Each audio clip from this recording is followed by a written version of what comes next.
Hello and welcome back to Pokémon X, where today we're going to progress towards the second gym badge and maybe even get it. And also attempt to find a shiny Xerneas in not Pokémon X. But I need to take a look at what the heck we can find on this route we're on, so that I can know whether or not I want to dive into that grass.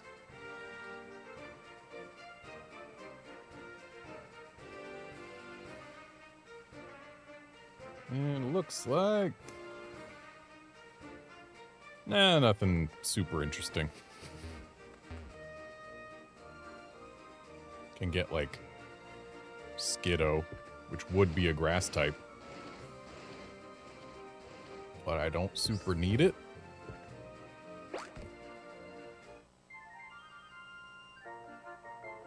People say we're like two peas in a pod.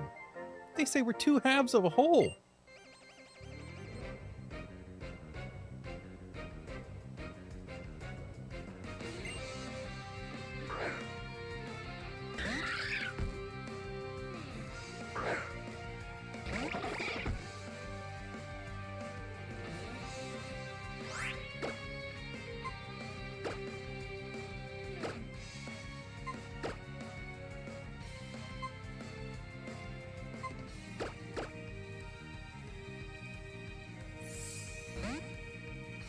Only just realized that I had Stupa in the second slot.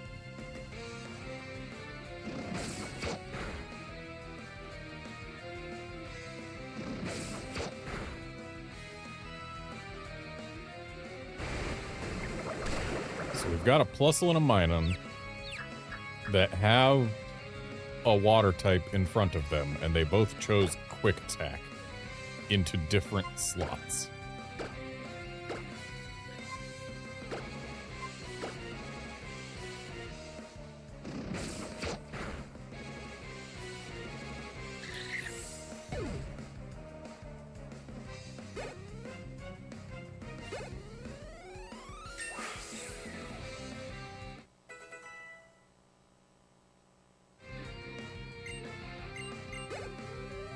I feel like defeating a Plusle that is only one level higher than you should not give enough XP for an entire level.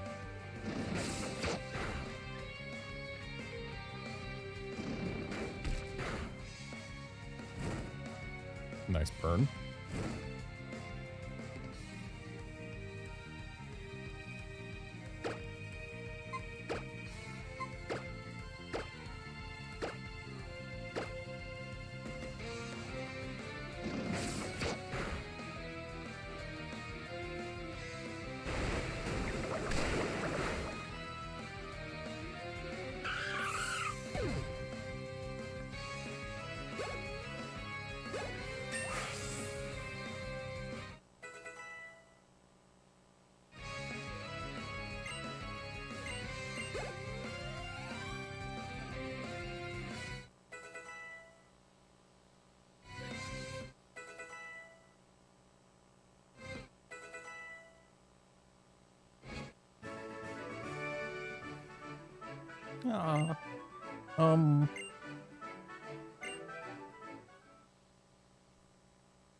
Alright, let's see what Vivian we get.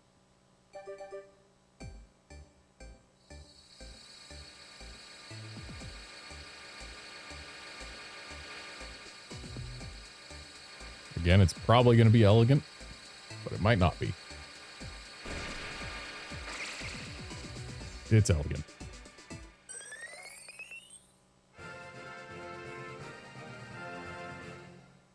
So behold, the Japan exclusive Vivian. The only one that is available exclusively on Japanese 3DSs.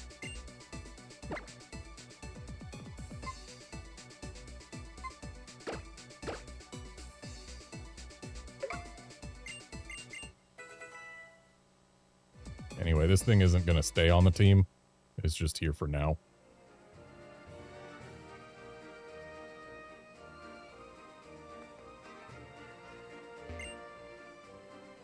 What's a double battle? Can you eat it? Is it tasty? What's cooperation? Pokemon battles are hard.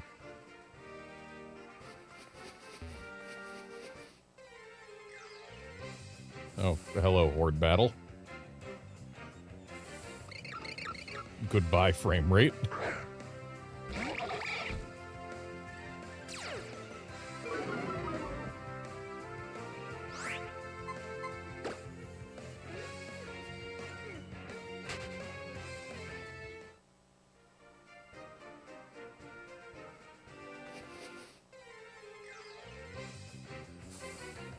Hello, another Horde battle.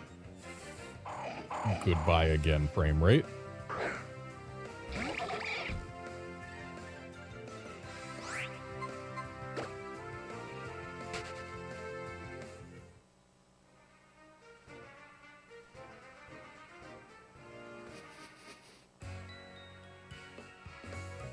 My goodness. Pokemon hordes are certainly intense. Yeah, they're just like a dance team made up of Pokemon, aren't they?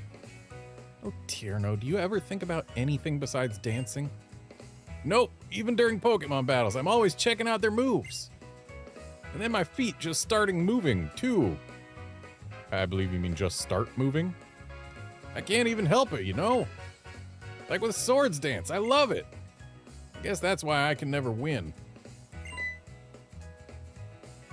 Oh hey, it's Garnet! Do your Pokemon know any sweet moves? Show me in a battle!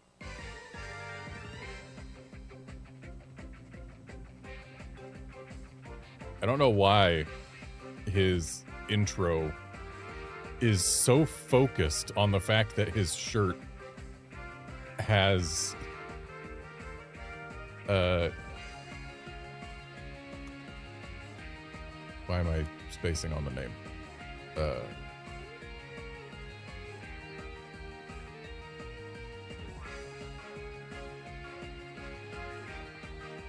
I'm drawing a blank.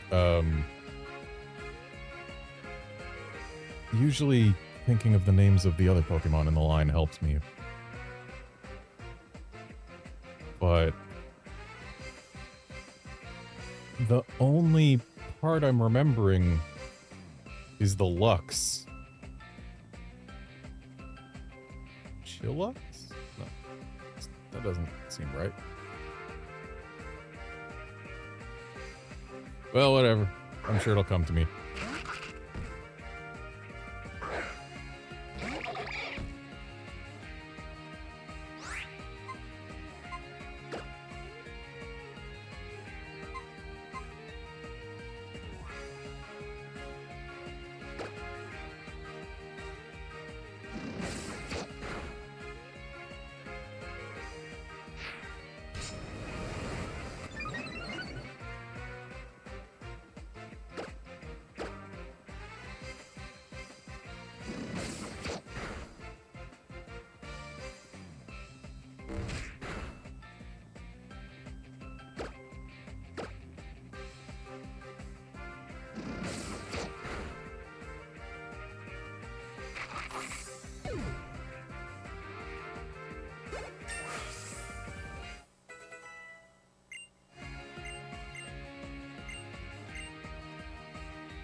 That was some nice footwork.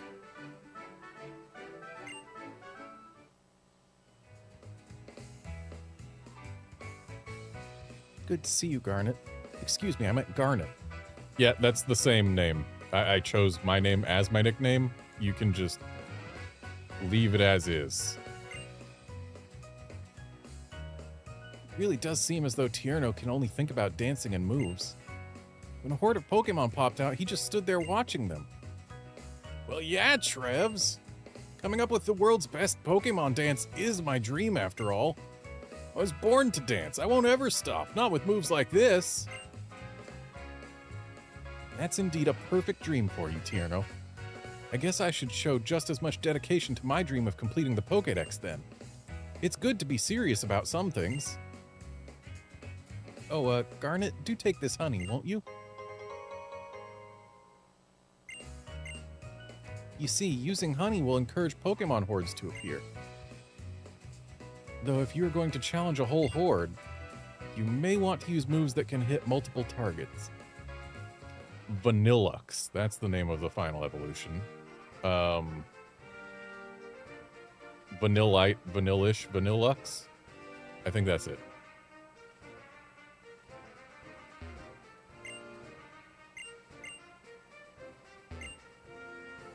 Man, I really want to meet a Pokemon that can use the move Teeter Dance. Then I'd want to dance with it, right?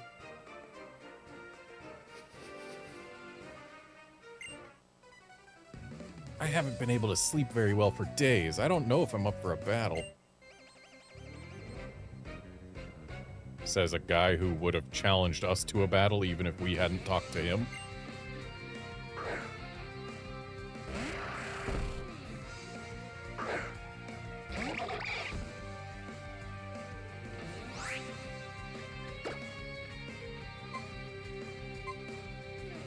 Lick's base power is really low, but Kadabra's physical defense is paper thin.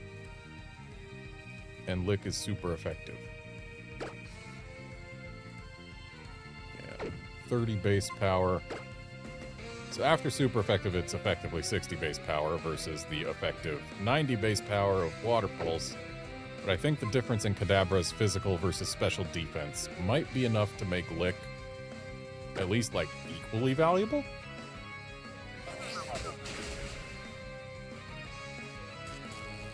Nice para. Okay, maybe the para wasn't so nice. Nice full para.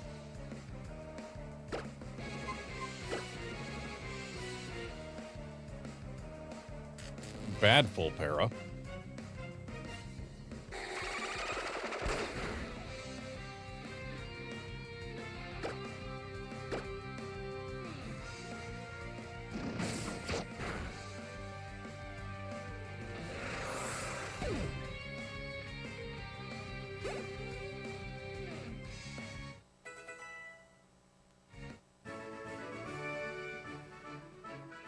Knew it. I really gotta get some sleep.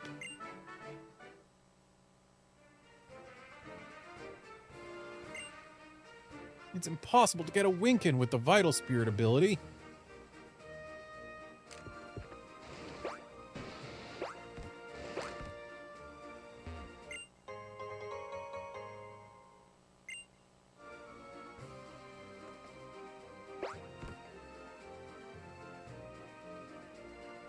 Going back to the Pokemon Center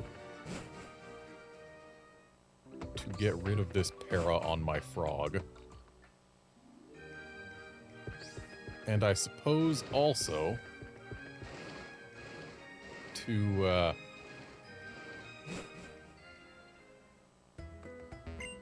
swap out my Vivian. And I should probably get more Pokeballs while I'm at it.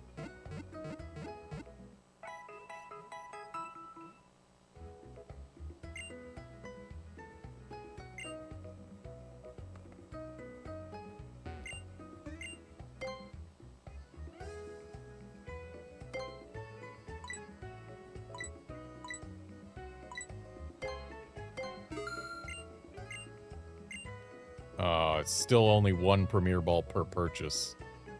I guess it was Gen 7 or 8 that made the change.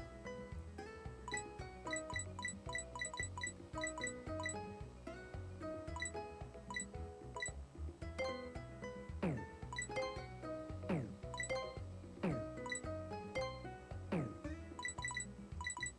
I'll go to buy any of these. What do you sell, sir? Ah, TMs. Can I sell something that's worth enough to let me afford that? No, it doesn't look like it. Should have looked before I spent so much money on balls, because I would have liked to have Bulldoze.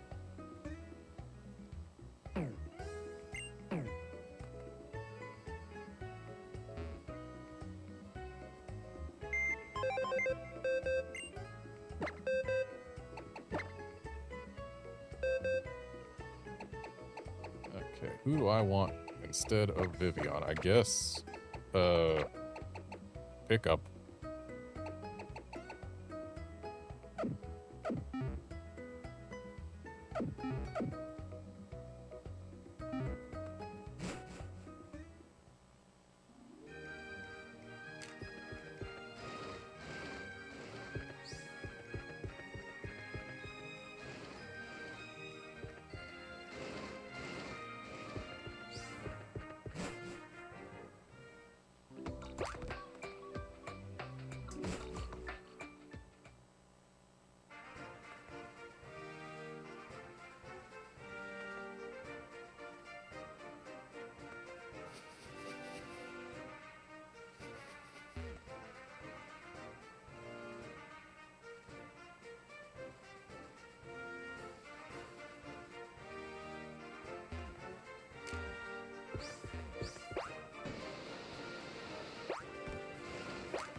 Right, the berry trees in this game,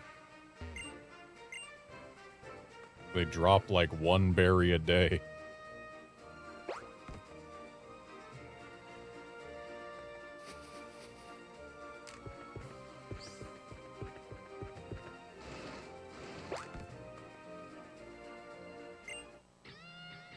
I'm working on some synchronized tricks with my Pokemon, but we can't get our timing right. Let me practice against you.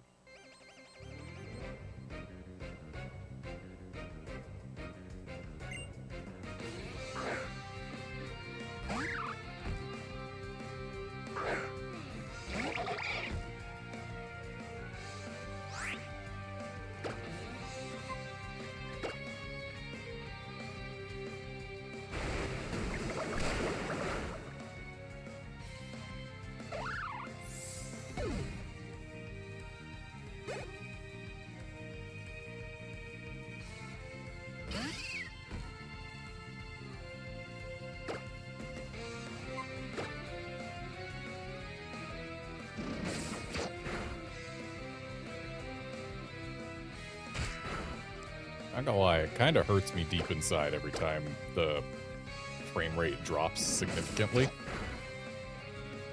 Because it makes the selection on the bottom screen also feel sluggish. So like times like this. Yeah, it feels like there's input lag that there normally isn't.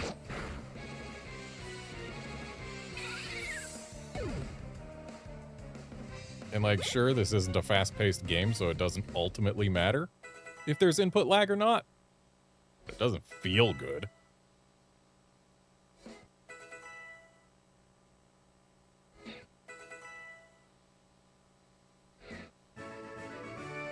Ah!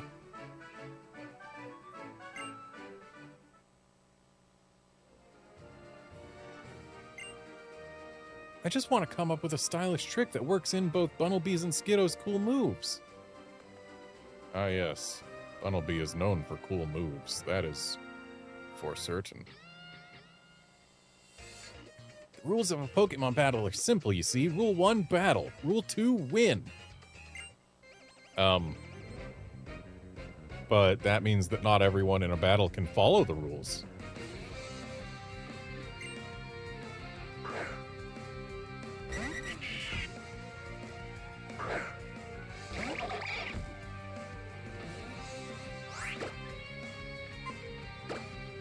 Hey there, Drink Great.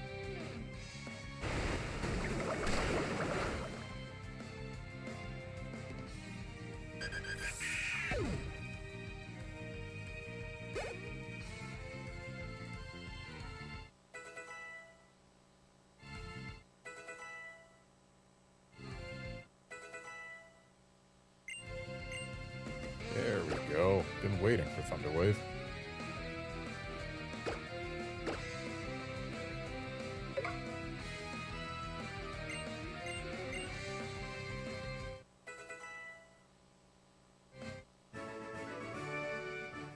You followed the rules perfectly.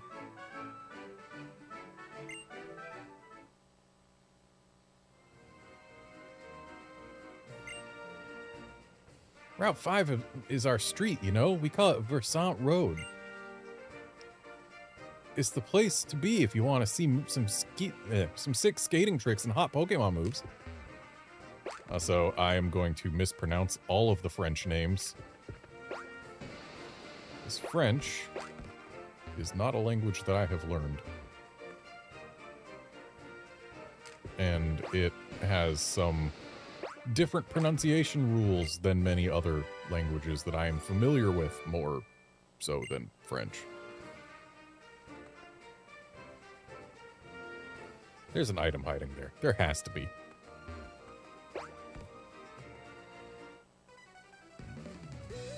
As long as I'm with my Pokemon, I get to meet all sorts of people from around the world and trade and battle with them.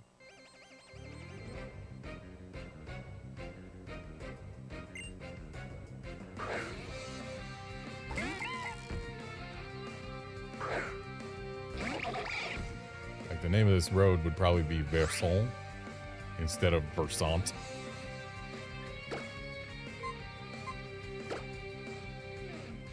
But yeah, I'm just going to go ahead and mispronounce all the French names.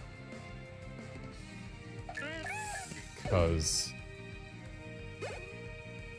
of that aforementioned unfamiliarity.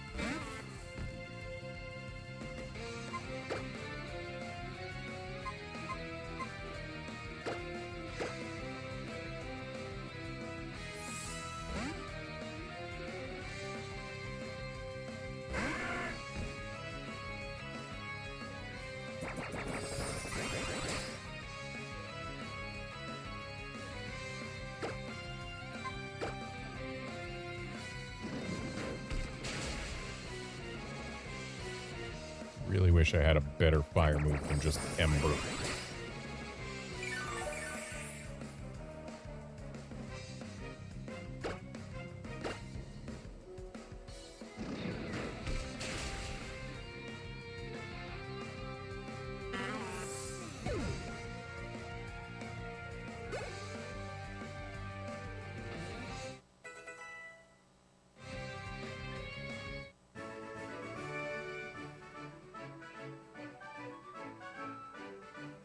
It's all thanks to my Bidoof that I got to meet you. That's got to be good for something.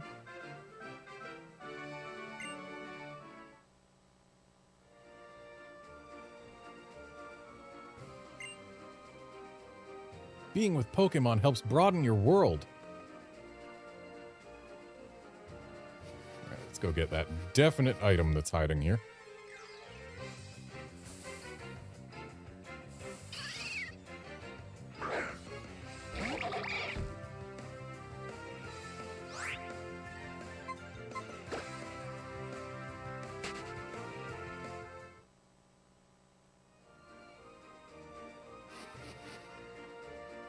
There's no item hiding here. I've been had.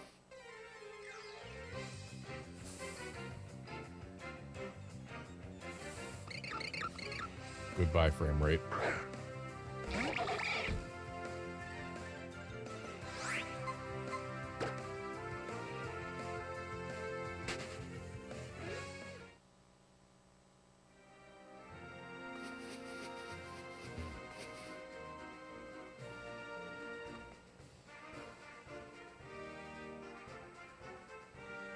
Well, there's an item.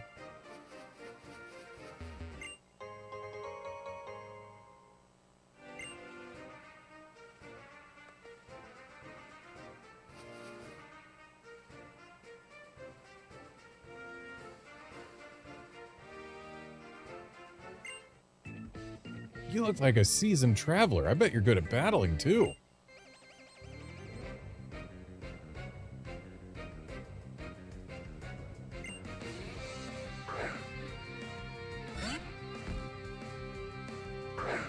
Not gonna lie, I was kind of expecting him to be, you know, the hiker equivalent, to throw out a rock type.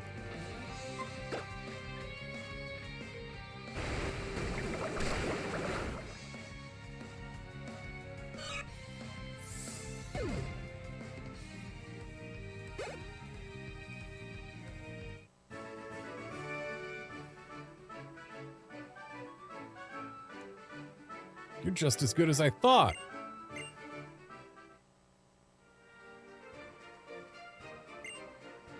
Seasoned travelers stride with confidence. I can identify one at a glance.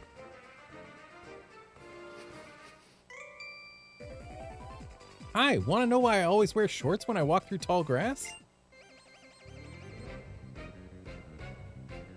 Not particularly.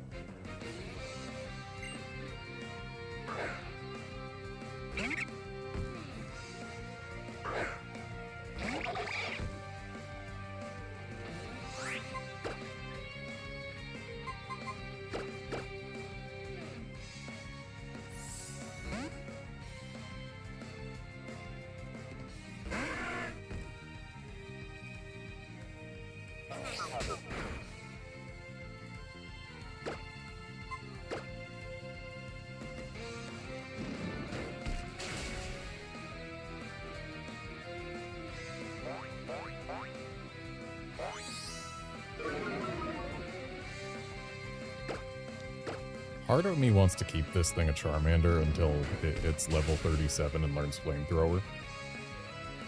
But that would mean that I won't have a Charizard until level 38. And I won't have a Charmeleon basically at all. But it would mean getting Flamethrower way earlier. Because they're comfy and easy to wear. Ah, yes, we have to call back to Gen 1. But that doesn't explain why you wear them specifically when you run through the tall grass. I really like shorts. You should totally give them a try sometime.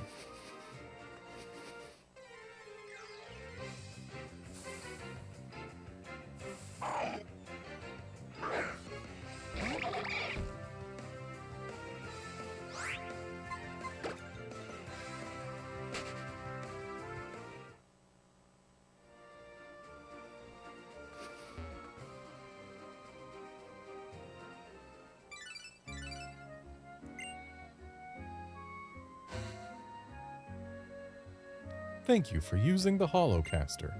Lysander Labs developed the Holocaster to make the lives of Pokémon trainers richer, fuller, and more convenient. We hope you'll continue to enjoy the fine services this device provides.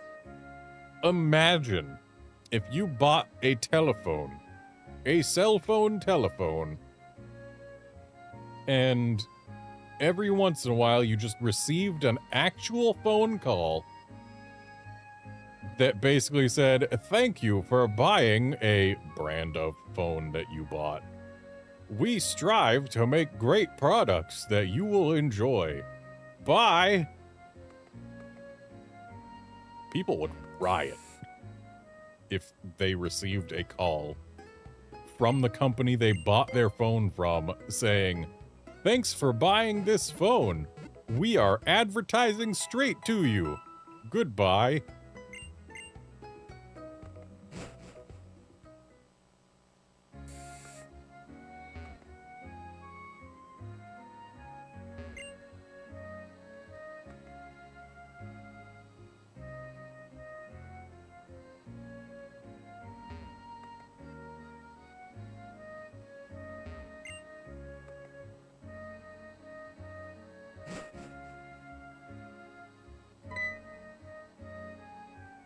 Hi, Garnet.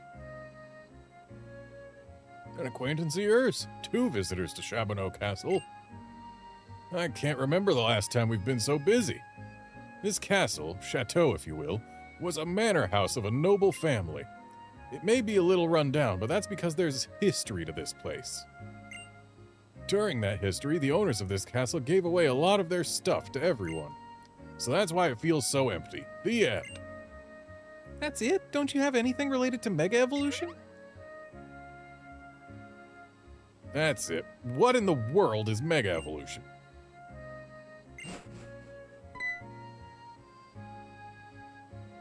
Sir, it's back again. Is it that time of year already? Well, there's nothing I can do about that now. I need to go to Route 7, but please take your time and have a look around. I wonder what that's about. Why don't we go to Route 7 too? I am pretty soon going to be getting a Pokemon that I actually want to have fill in this last slot of my party that currently exists for pickup. Speaking of pickup, nothing has been picked up. Lame. Why would there be recent issues of magazines in a castle's bookshelf? Why would there be exclusively recent issues of magazines in a castle library's bookshelf?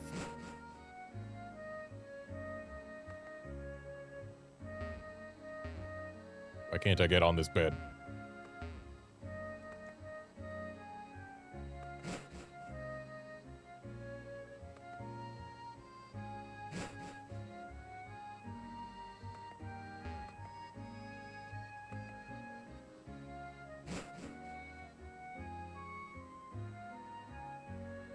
I've actually been to France before. Spent not quite a week there, because I took a 2-week trip to Europe to visit, I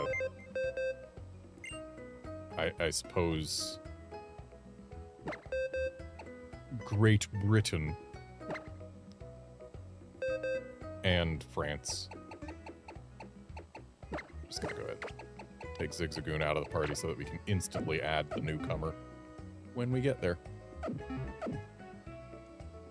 But, yeah, during the time I spent in France, I did visit Versailles, which is the basis of the location that we're going to be going to soon. And all of the beds in that palace looked really small. Like, they were wide, sure, but they were really short beds. And I was like, were people really that small before? No. The real reason that they were so small, because apparently it was the style at the time to sleep kind of sitting up, or at least reclined, rather than actually lying all the way down. Probably due to the fact that, like, old roofs back in ye olden times, it was a lot easier for things to fall through them, and minimizing your footprint, basically, reduced the chances that anything could fall on you. At least that's what I was told. Hey, miss, this way, this way. You. I know this is an unexpected request, but I need you to take care of my berry field. Berries are great. One berry can produce more berries. I assure you that you'll love field work. No, I won't. Oh, come on. Please take care of the field for me. Fine. Oh, great. Oh, your name is Garnet. Thank you, Garnet. Hooray, that's great, Grandpa.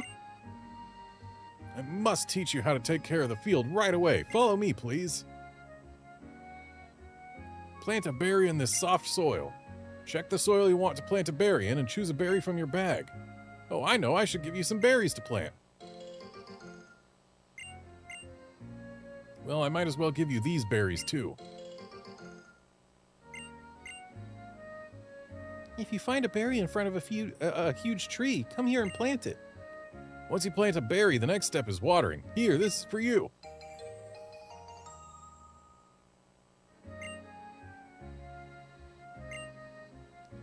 Check the soil where you planted a berry, and if it's dry, water it. Take good care of it, and you'll get more berries. Well, Garnet, please take good care of the field. I'm so relieved. My back has been killing me lately. I just can't garden like I used to. We live in a house at the corner of the field. Time to ignore it forever.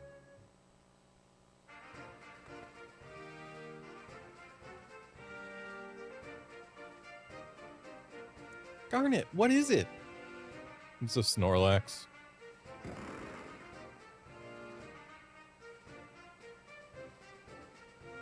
Here we go again. It's sleeping so soundly the end of the world wouldn't wake it. Look, it's practically a mountain, right? It's blocking the road completely. Come now, sir. Use the Poké Flute. Oh, wait.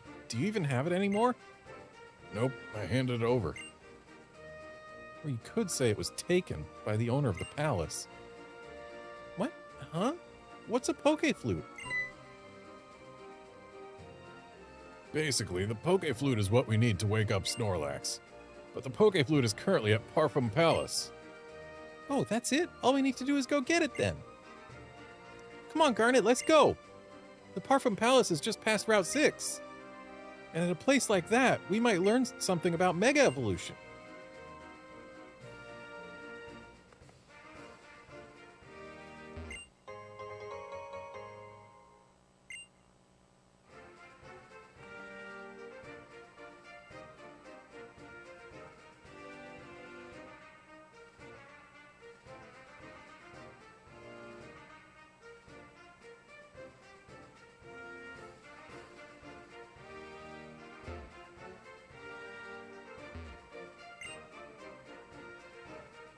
This Palais Lane actually has two very different faces.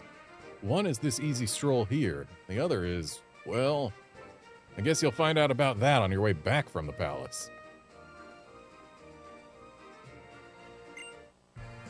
I bet you thought I was just some unassuming tourist. I happen to be a seasoned battler, too.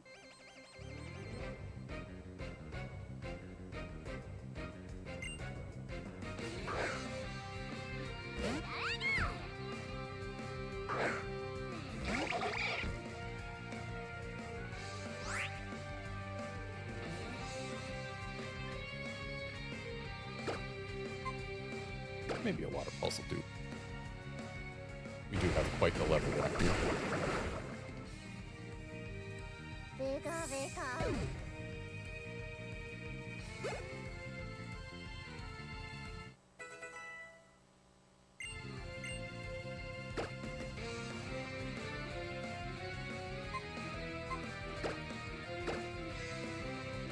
I know counter's a useful move, but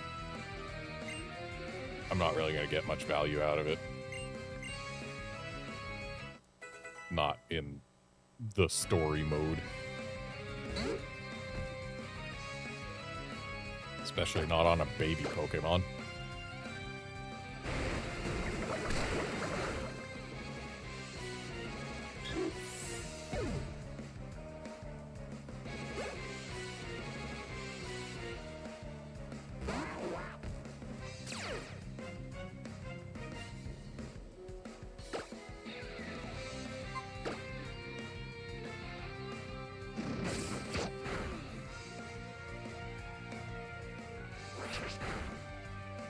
So it was Gen 6 that changed Psyduck's cry. Because in the 2D games, it was always like, boom, boom. But now it's wow, wow.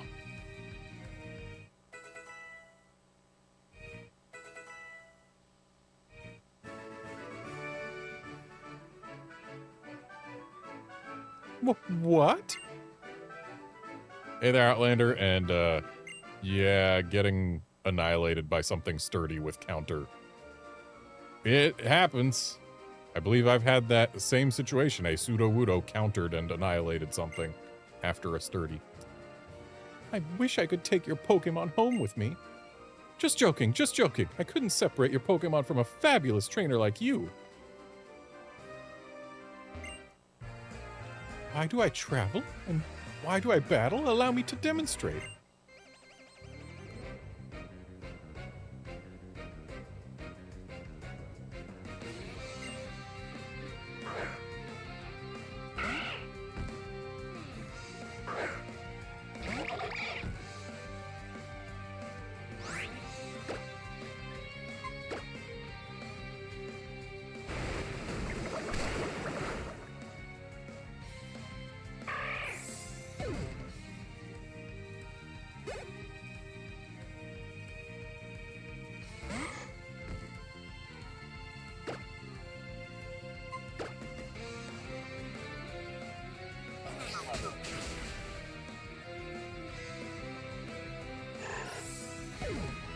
I know it would be a huge amount of extra animation work,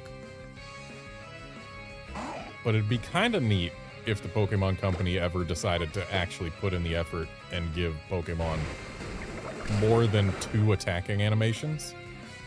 Because as is, they've got animations for physical attack and for special attack. But if they started giving them animations for attack using hands and attack using feet, or attack using mouth, for example, it might be just a smidge better than just physical attack and special attack.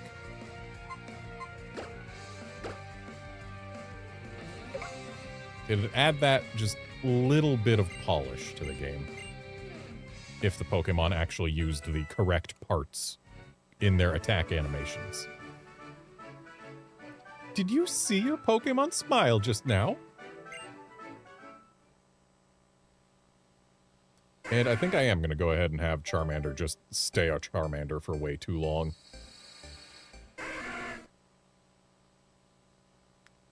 Because getting Flamethrower early on is good. We need a better fire move than Ember, that's for sure. I travel around the world because I just love seeing Pokemon smile. Pretty sure you can see Pokemon smile at home, lady.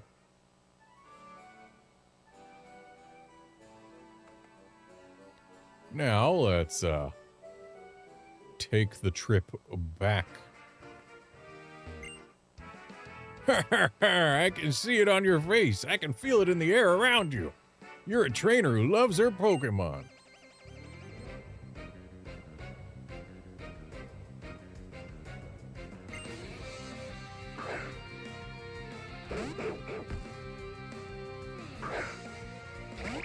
Look at them having unboxable forms on their team. I sincerely hope, that Pokemon Legends ZA brings Furfrou back, lets us trim its hair into every trim that is available in Pokemon Go, and lets us box them so that it is no longer impossible to get, say, Pharaoh trim Furfrou in Pokemon Home without somebody having been to specifically Egypt in the real world. Is that so much to ask?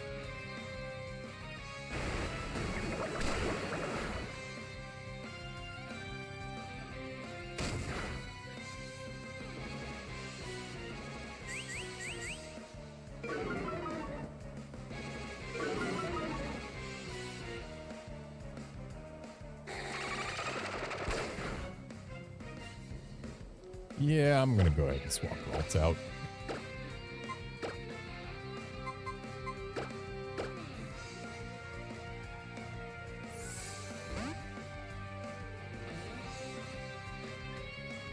Any Pokemon form that requires someone to have been to a specific place in the real world for Pokemon Go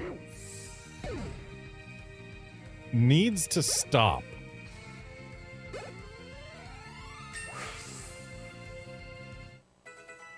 Like, I want to have every Pokemon form that I can with my own trainer ID. But I can't do that unless I specifically take a trip to Egypt. Real life Egypt. And I'm gonna go ahead and tell you, I don't have any plans right now to go specifically to Egypt. I should have used Dragon Rage instead of Ember. Nice confusion. Like, I don't know that I'm ever going to go to Egypt in my life. It could be neat to go to Egypt, but, like, there's so many other places I would rather go. And you could say that, oh, that's the type of mindset that's gonna make it so that I'll never get myself a Pharaoh Furfrou. But no, I have a secret hope in my heart that at some point... Really, a super potion? Should have Dragon Raged again. At some point, they're gonna make it so that we can get these Furfrou forms in an actual Pokemon game. And not just in Pokemon Go.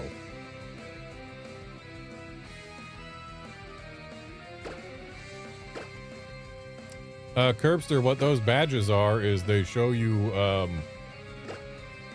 who's a top fan.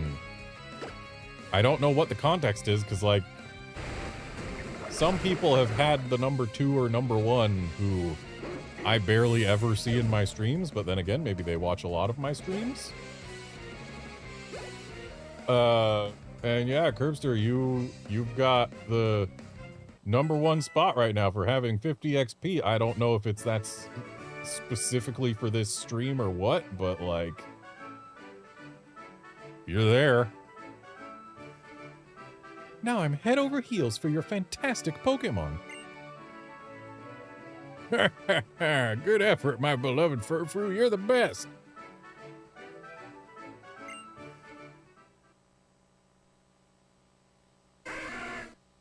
No, you're not. Don't lie to me, Charmander.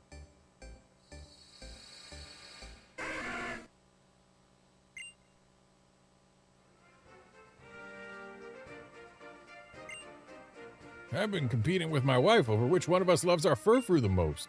I think we're pretty even at this point. When it comes to who loves their Pokemon more, I'm afraid I'm in the lead over my husband. Only by 1 point, though. Yeah, I think it's a per-stream basis that people are judged with this top fan thing. So it shows, like, who's been the most interactive in the chat for that stream. And, like, maybe it also takes into account other stuff as well. I don't know. Because, like... Oh, hello. Let's start a secret battle in the tall grass. Yeah, like, sometimes people who have been chatting a bit will just not even be in the running for no reason. And sometimes it takes longer than you would think for someone to overtake the previous leader. And it's just a whole thing. It's confusing. I don't get it. But hey, some people get a number 1 and a number 2 and possibly a number 3 badge. Based on specifically interaction or something. Why, I bet clicking that like button might give you some XP too. But don't take my word on that, I have no idea.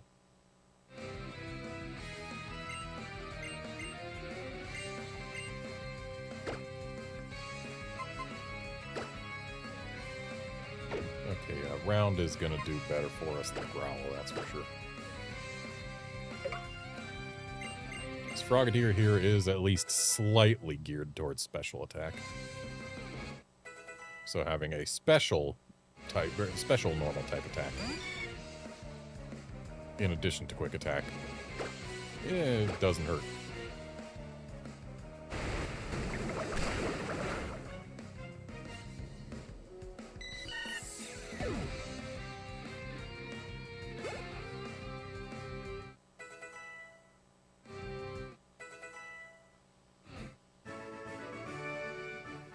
Oh, you're very strong. What a surprise. No, you're not. Stop lying to me, Charmander.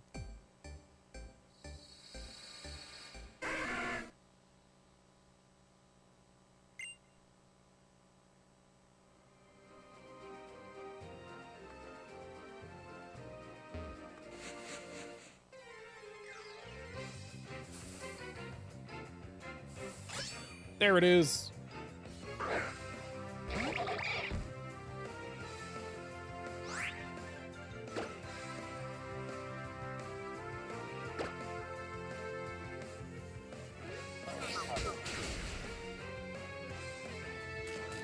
Ooh, nice pair up.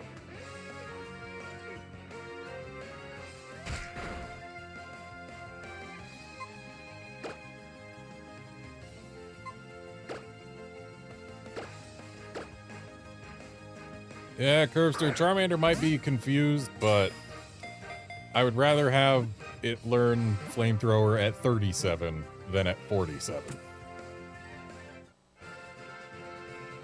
And thus, it will remain a Charmander for arguably way too long. But it'll probably be a Charizard before we reach the Grass Gym. Honedge, the sword Pokemon. Apparently, this Pokemon is born when a departed spirit inhabits a sword. It attaches itself to people and drinks their life force. And I gotta say, it's really odd for an object Pokemon, especially a steel object Pokemon, to have a gender, and yet this is a female Honedge.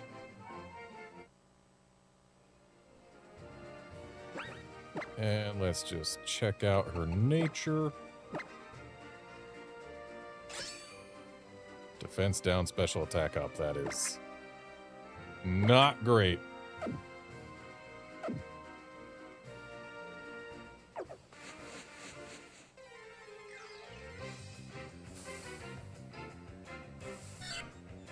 Yeah, I've used Aegislash on teams before, but when a Pokemon is that broken that it actually got a nerf in a subsequent game, you know it's good.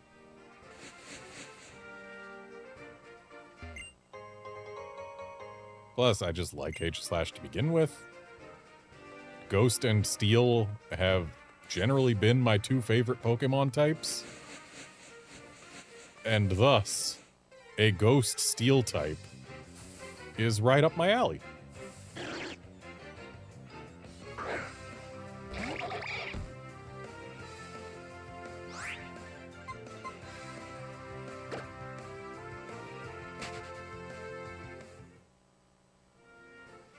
I think I might try catching any subsequent Honedges I find as well, just to give myself nature options.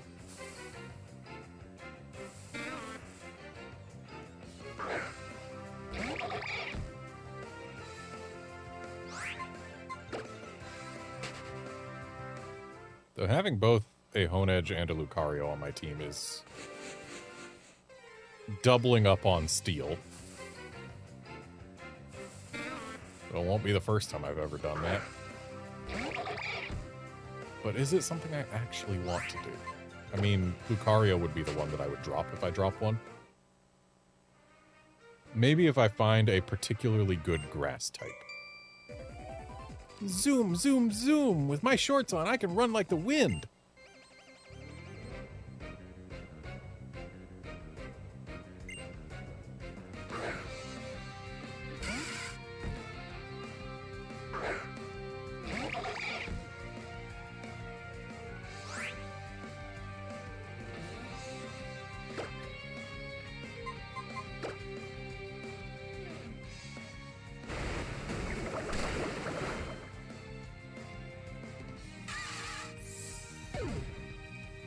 So, this overlay I've got going on, you know, it basically just puts the borders around each of the screens. I'm realizing something about it. That I was a fool when I made it. You see, when I made this overlay, I made sure that things were spaced out properly. Like, specifically for the Ultra Sun 3DS. You may have defeated me, but that's not going to stop me from running. Zoom! So, like, I took a screenshot with basically white screens on both 3DSs. And then spaced things accordingly. Zoom, zoom, zoom! Secret training in the tall grass. Doduo ain't got nothing on me. And while that part of what I did is not misguided, something I failed to account for. I accounted for distance between the screens themselves and the edges of the screen, or of the frame. I did not account for the distance between the borders I was going to put around the screens. And therefore, while, for example, the Ultra Sun top screen is centered between the right edge of the entire frame and the right edge of the Pokémon X top screen, the left borders, the left and right borders of those screens are like really close to one another, but the right border of the Ultra Sun top screen is farther from the right edge of the frame, and it's bugging me. And also, I'm starting to think that maybe shoving the Pokemon X bottom screen all the way in the bottom right corner might also have been a misguided decision, because that's another thing that's just unbalanced. This whole thing is very asymmetrical, and I might have to change that.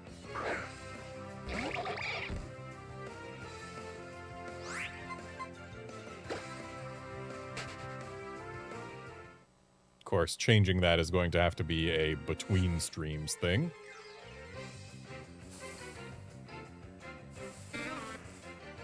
Finding so many Oddishes.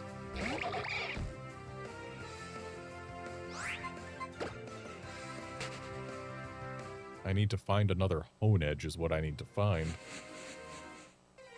I'm just running through the grass in case there's someone else who wants to battle me. Because we already had one person just pop out of the grass who I couldn't see at all. Who knows? Maybe there's another.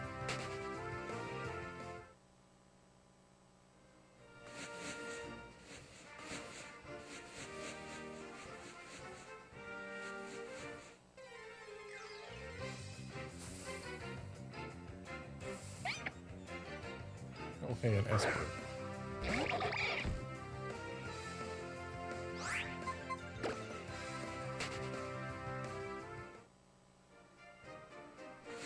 I don't need no Meowstick. Hey, another Honedge.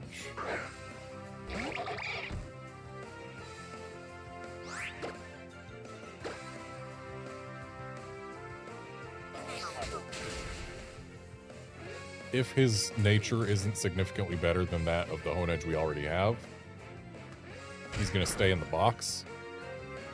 Specifically because our party is so heavily males. Having a female Honedge is at least a little bit more variety.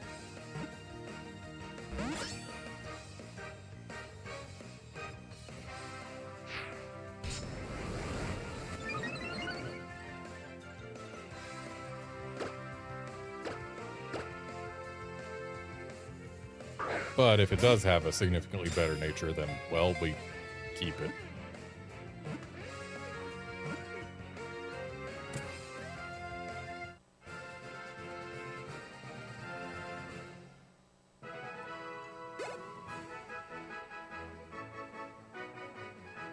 It's not like Attract is a super common thing that we'll be going up against all the time anyway.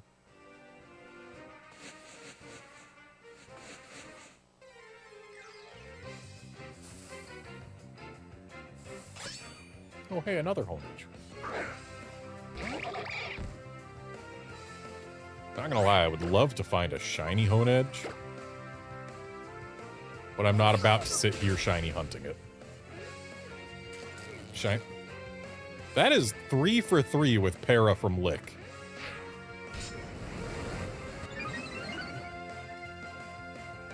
I have licked 3 Honedges 1 time each, and every single one of them got parried. But yeah, shiny hunting Pokemon in the wild without any kind of thing to increase shiny odds, yeah, that ain't my style.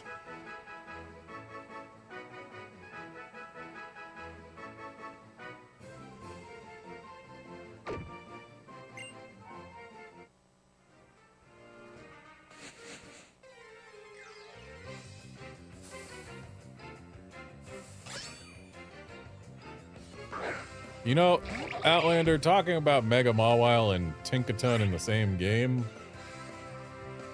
we know that Pokemon Champions, or whatever it's called, is going to have both Mega Evos and Terrestrial Pokemon.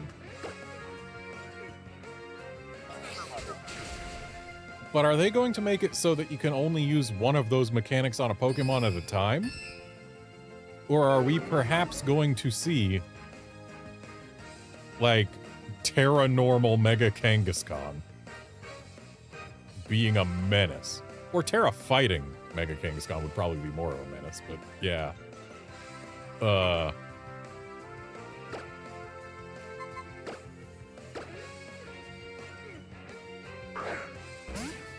Just imagining terrestrialized Mega Pokemon is kind of terrifying.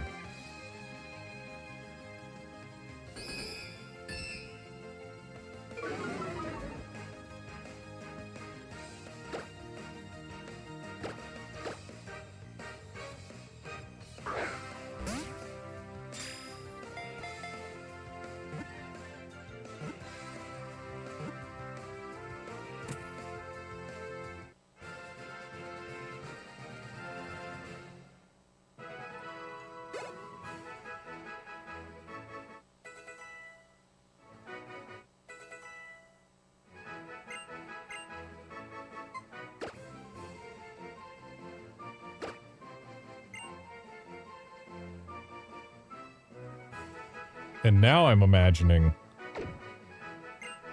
a Dynamaxed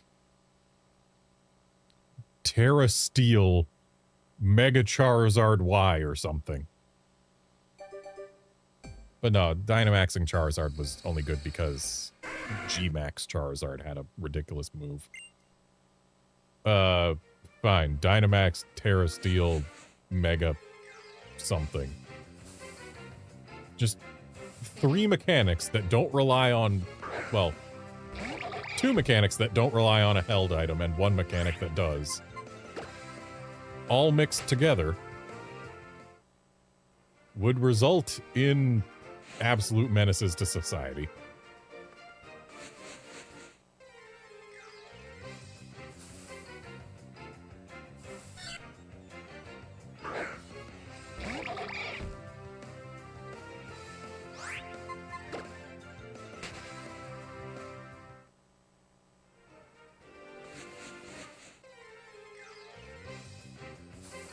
And the reason I'm saying Terra Steel with these Dynamax things is because they probably don't want to not resist Behemoth Blade.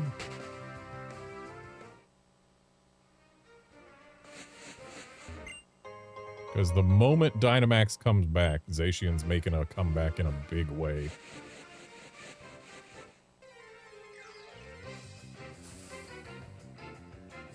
Also, I just pronounced it Zacian, but it should be Zacian. Because Zacian and Zamazenta, those names, we know where they come from. And they even have something to do with the shiny colors of said Pokemon. Like, not directly, but Zacian and Zamazenta are named as such because, oh, in the old times of Galar, people saw these 2 amazing Pokemon, but they're only remembered by their color or whatever. So they're the Cyan, Zacian, Zacian, and the Magenta, Zamagenta, Zamazenta. There you go. It's just, you take the Cyan and the Magenta, and you write them, or transliterate them into Japanese katakana, and they come out as Zacian and Zamazenta. They're literally the Cyan one and the Magenta one. And that's the names of the Pokemon. And why Shiny Zacian is straight up Cyan, and Shiny Zamazenta is straight up Magenta.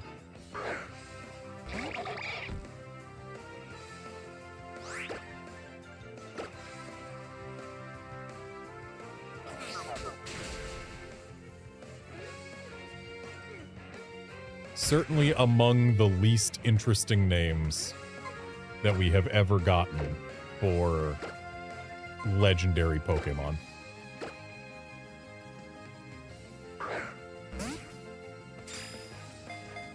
Also among the least interesting names we've gotten for legendary Pokemon, Miraidon and Koraidon.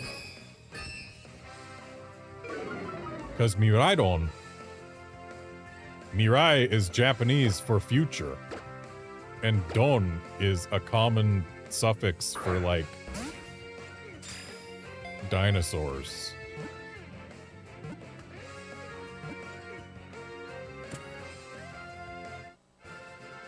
And maybe they were also thinking, like, oh, with the Rhydon, it's like you ride on it. So it's just a portmanteau of future and ride on. You ride on the future. You ride on the past. That's probably it right there. It's just you ride on the future and you ride on the past. Me ride on, Ko-ride on. Because Ko-rai is, you know, ancient. Mirai is future.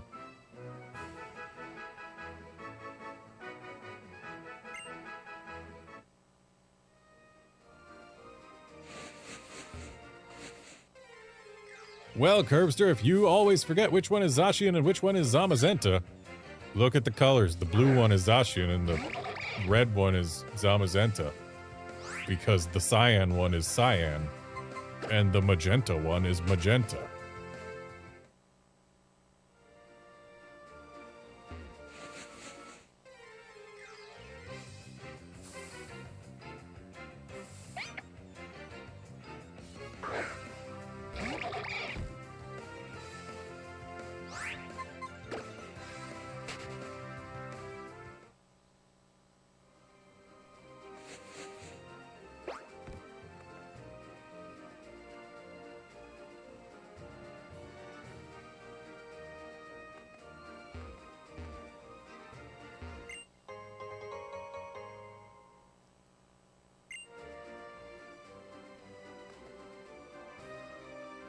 Yeah, if we look at the legendaries in Gen 7, like, they all had real names.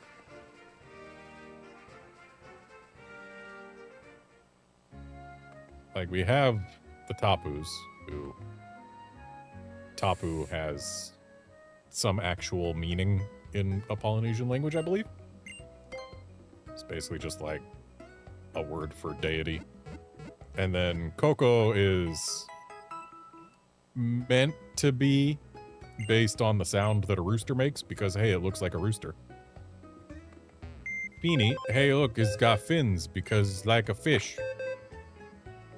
Lele, I don't know where Lele comes from. Maybe it's because it's supposed to be sing-songy, but no, it's very psychic. So I don't know. I don't know about Tapu Lele. But then Tapu Bulu, hey, look, it's a bull. But at least they're not just straight up the bull, the fish, etc., etc. Ooh, we got an adamant.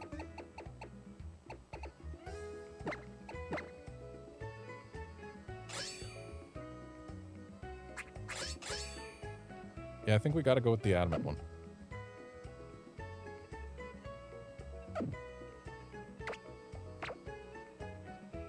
Even if that means that our party is all male except for Ralts. But Pikachu's not a final party member. Pikachu's gonna go away. And Riolu might also go away.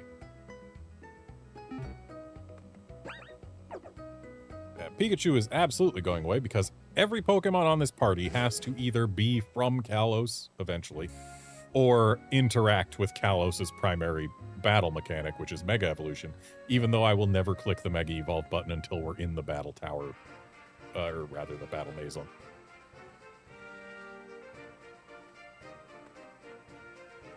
Curbster, I have no idea how it took forever for everyone to not pronounce Yveltal wrong, considering they put up a pronunciation guide for the dang thing before the game ever released. Like, when they first announced the name of Yveltal, they had a post that specifically showed how it was pronounced. I guess because not enough people looked at their social media. But nah, the day they announced the name of it, they had a thing that showed the pronunciation of said name. The entrance fee will be 1,000 Poké-Dollars per person. You've got to be kidding. It costs money to go inside? You see, the owner of the palace follows the school of thought that you can never have too much money. Yeesh, this is how the rich get richer. Here's your entrance fee, 1,000 Poké-Dollars. The proceeds from the entrance fee help pay for repairing and restoring the palace. Probably. They didn't even give me an option to say no.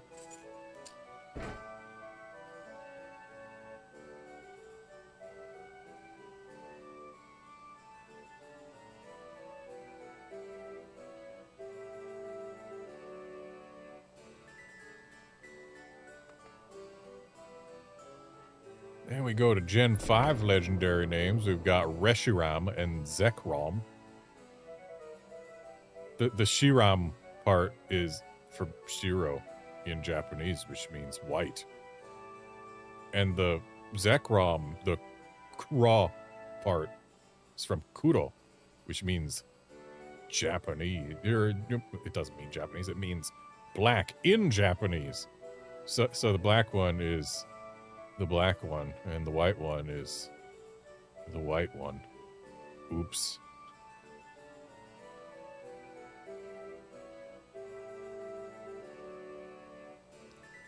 Where is it?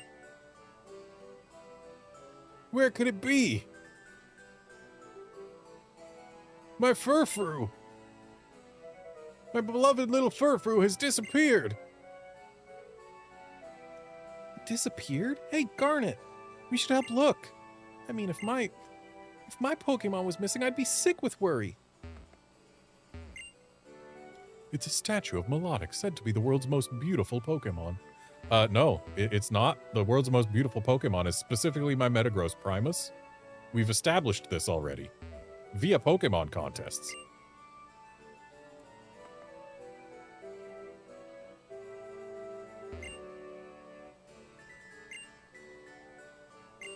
Yeah.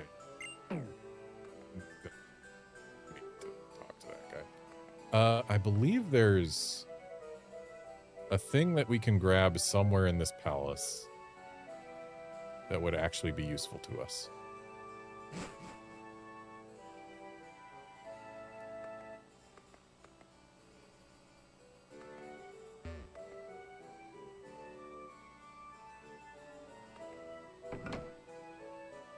Now, saying that Reshiram and Zekrom are the white one and the black one is a bit of an oversimplification.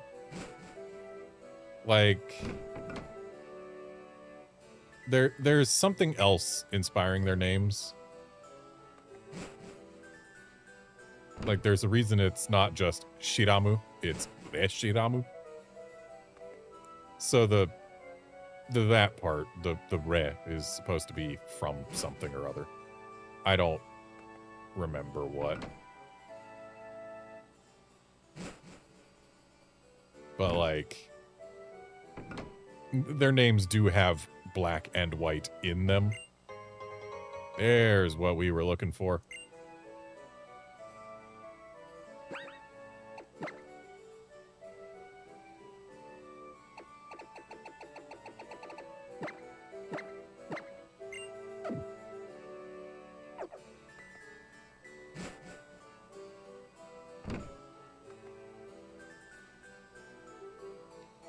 And yeah, they make a huge deal about Furfru only to ignore it after this game, and also, even in this game and the next, where they have Furfru and then they add more trims to Furfru, they don't let you box Furfru's trimmed forms.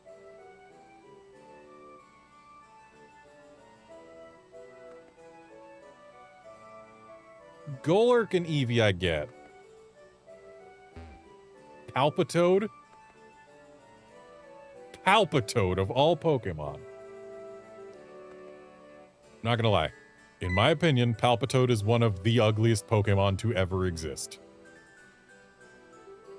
I'll have a look in back.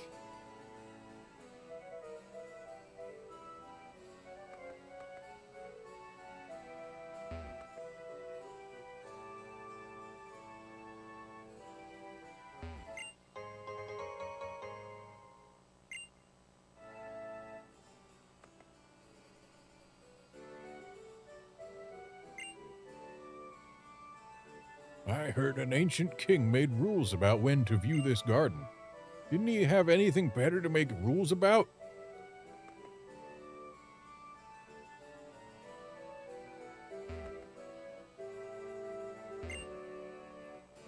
I always wanted to be a princess, but I've given up on that dream.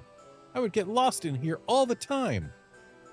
There's also the fact that you can't become a princess. You're born one or you're not.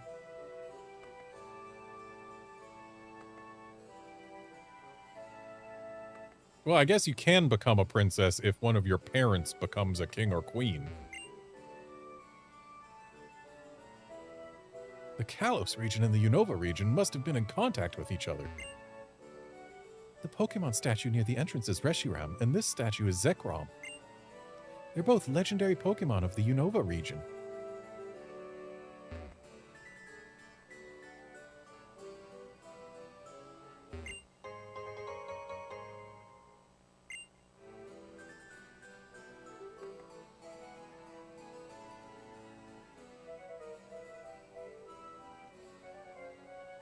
Yeah, Curbster, you could immortalize a Probopass in stone, but the thing is, technically Probopass is already immortalized in stone.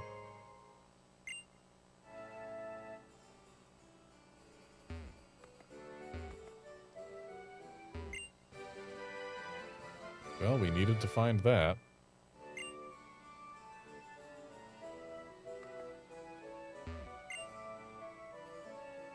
Folks with the bug badge can use the move Cut to chop down trees with prickly thorns. There's an HM of Cut somewhere in the garden. You could take it with you if you like. I already did, sir.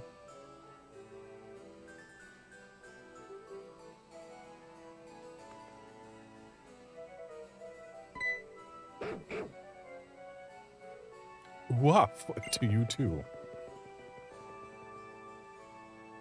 Please, don't run away. Garnet, give me a hand.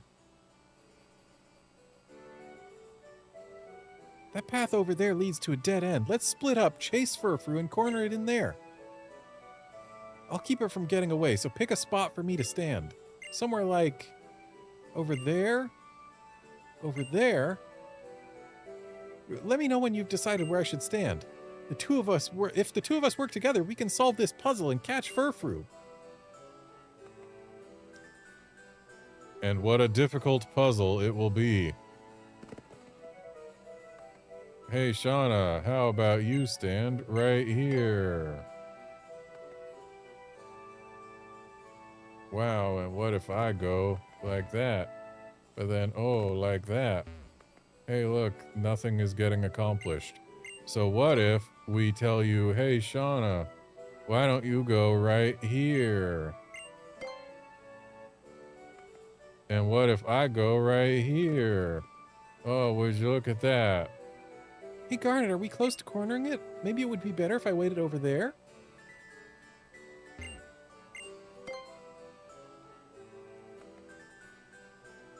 What if we put you right here?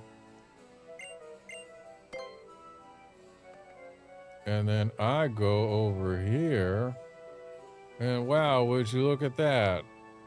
Somehow the Furfrou knew that Shauna was waiting way over off screen on the right.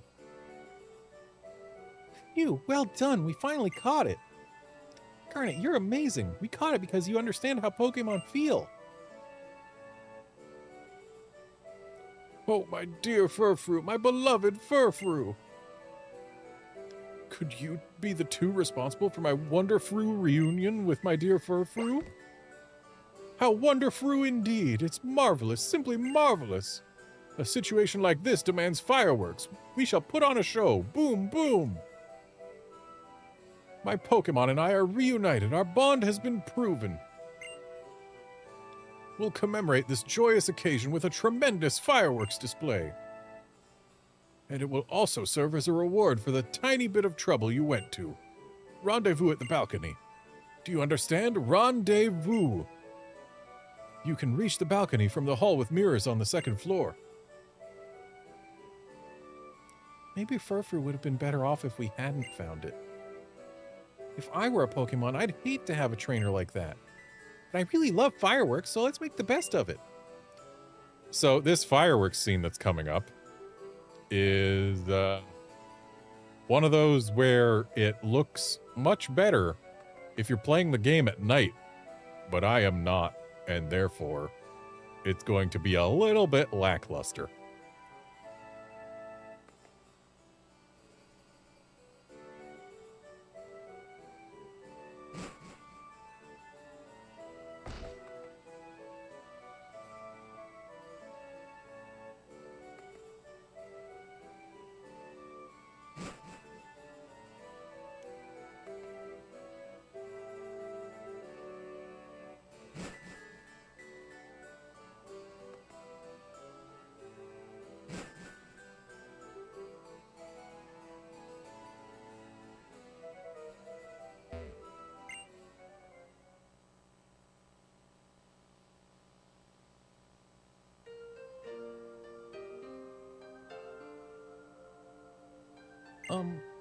You know, I really hope we get to be great friends, Garnet.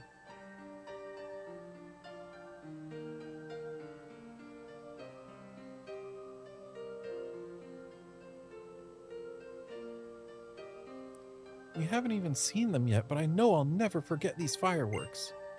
Because I watched them with you, Garnet. We literally just met yesterday, kid.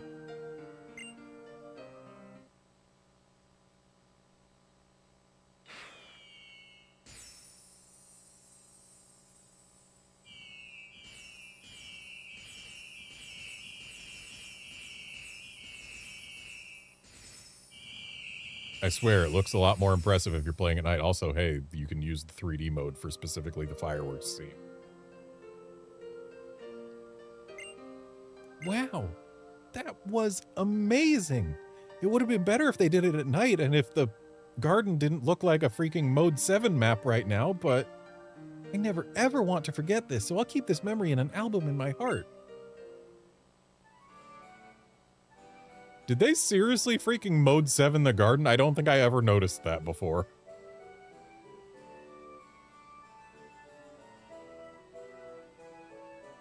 And that was my Wonderfru fireworks show for my Furfrou.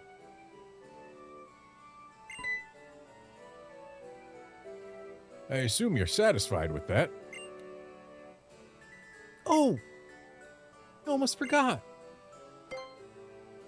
That's right, we need the flute to wake up Snorlax. The Poke Flute, huh? Go get it. It was Chabonneau Castle's treasure, but I took it as payment for a loan. A rich guy like me and a common person like that just didn't go together. Give it to them. Here is the Poke Flute.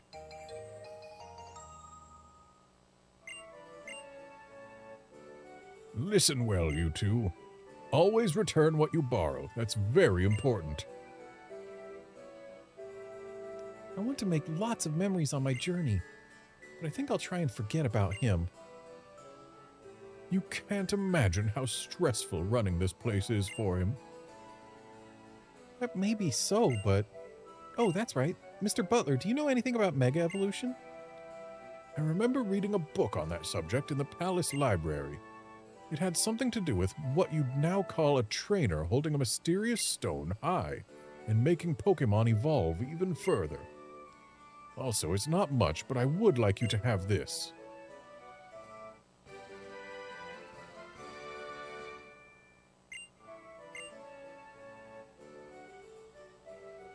Protect blocks opposing Pokemon's moves. But if you use it many times in a row, the chances of it not working increase. If you will excuse me, I shall take my leave. The owner of Shabano Castle used to be friends with that guy. Can you believe it? Isn't that crazy? We have to be sure to give that flute back after we wake up Snorlax.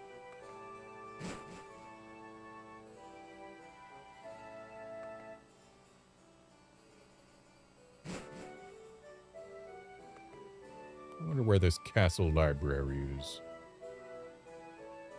Or sorry, palace library.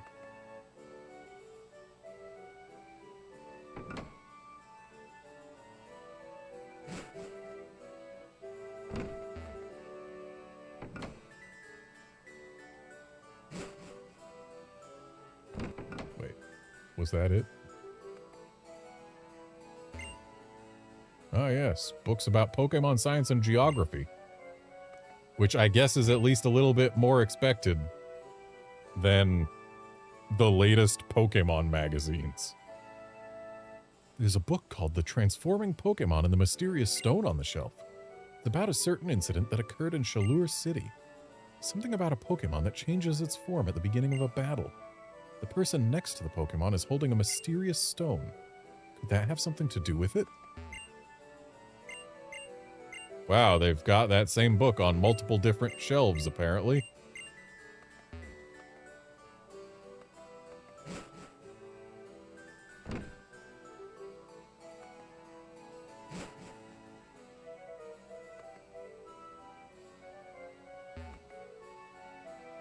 Yeah, Outlander, it is an interesting TM to give when you're not unlikely to have a Vivillon with Protect by this point.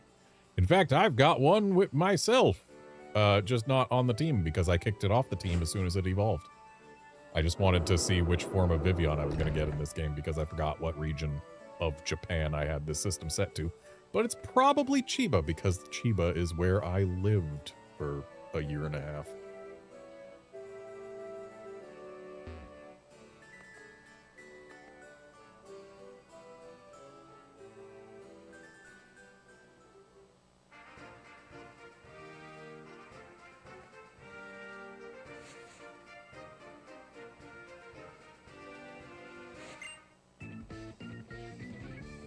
This tall grass is taller than I am. You're telling me there are Pokemon lurking in here? Considering there are Pokemon lurking in tall grass that's only knee-high, yeah. This shouldn't be surprising, sir.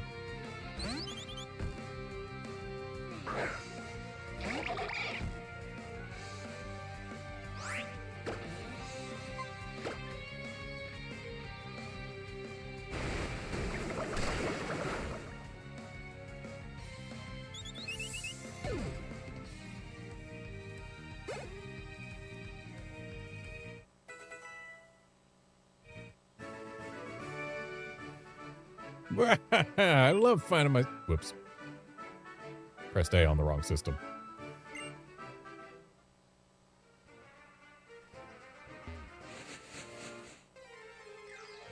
One of those juggling too many 3DS's moments. And I'm only juggling 2 right now.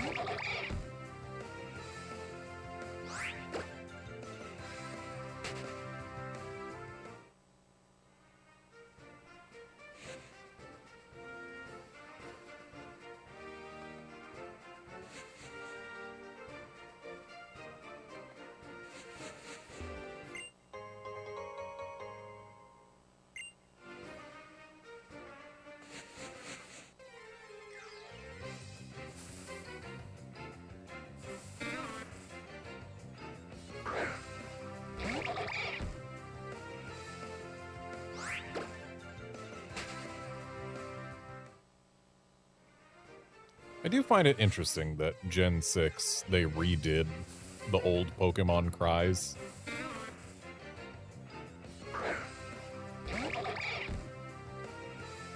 Because, like, if you go back to the earlier games, it becomes very obvious that a lot of Gen 1 Pokemon cries are basically just pitch shifts and tempo shifts of the same few base cries. And some Pokemon have exactly the same cry, like Mewtwo and Parasect.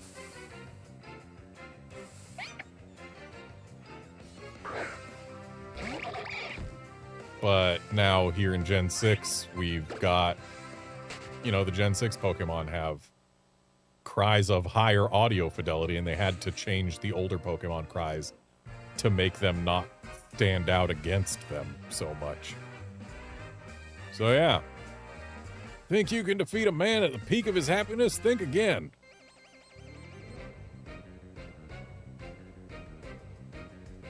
I don't think being happy makes you necessarily a better Pokemon battler, sir.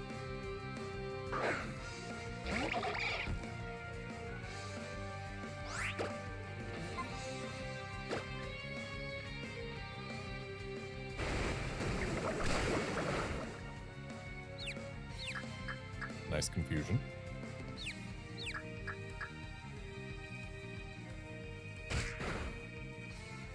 Could have been better, but didn't really matter too much.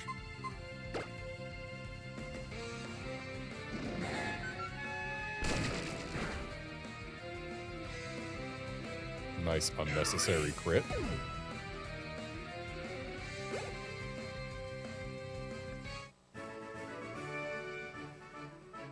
A little defeat like this won't get me down. I want my honeymoon after all. Where's the lady you're honeymooning with? Is this her? I'm determined to see everything Kalos has to offer. Come on, bring out your Pokemon.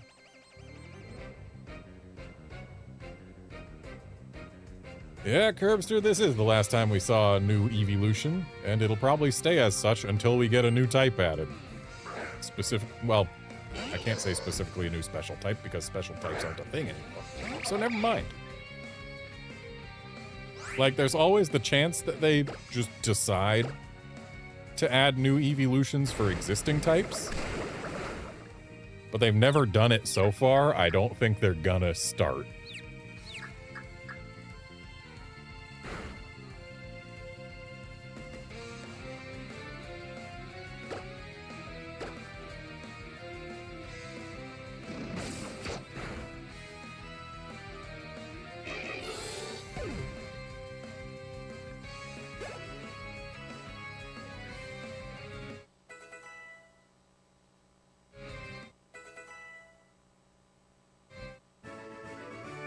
Wow, you're really good. Are you a famous person in these parts? Nope. I am mostly unknown. Just moved here, actually, so I'm not even from these parts.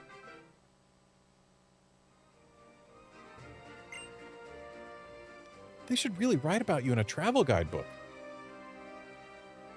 Again, I just moved here. Like, it was literally yesterday that my mom said we finished getting unpacked. So, you can't expect me to be in any travel guidebooks yet.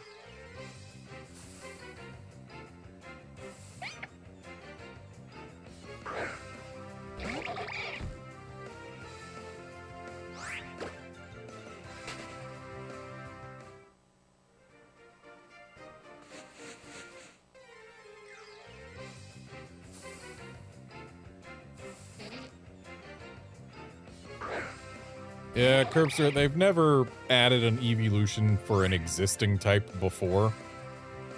And I can tell you, like 100%, the reason there wasn't a dragon evolution in Gen 1 is because dragon was meant to be the boss battle type.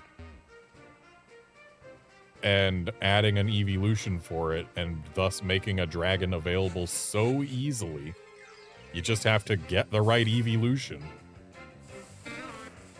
It would have run counter to their initial intent for said type.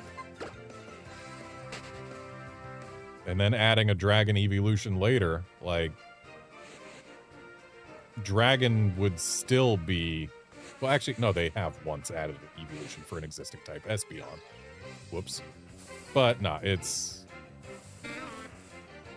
Dragon would still be a little bit out of line with other evolution types.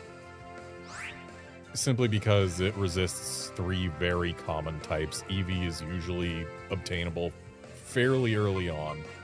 So unless it was like, oh, you have to evolve the dragon Eevee, or you have to evolve an Eevee next to the dragon rock in the dragon cave that exists only in post-game or something. Until such a time as they do something like that, I don't think we're going to get a dragon evolution because it would be too easy to get something that resists too many things. And at that rate, let me put a metal coat on an Eevee and get a steel evolution, please. Right, Leafeon and Glaceon also. I forget that Leafeon and Glaceon exist a lot, if I'm being honest. Today is the day that I begin my path to becoming the champion. I'll start things off by defeating you.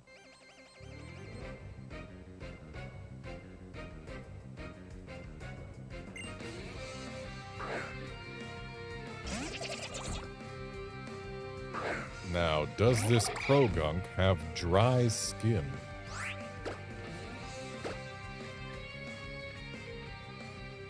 Nope. Yeah, I guess 3 times they've given us evolutions for existing types.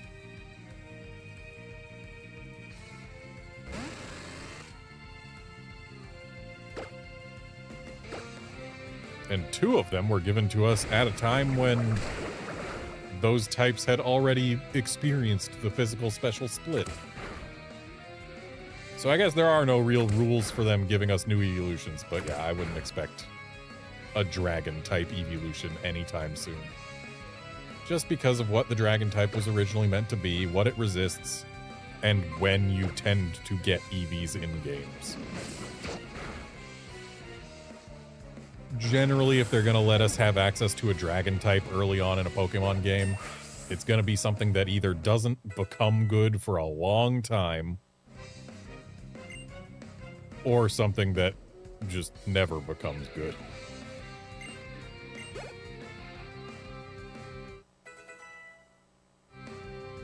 Like, sure, Sun and Moon let us get Bagon pretty early, but Bagon takes a while to become Salamence, and before it does, it's not great. Maybe I should start tomorrow.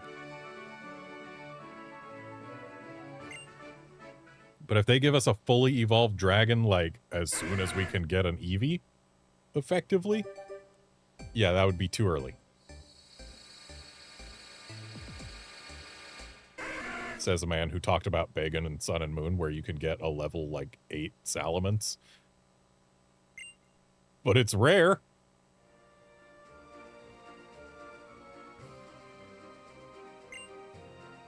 I'll be the champion someday. You'll see. You'll all see. I don't believe this kid's actually going to become the champion someday.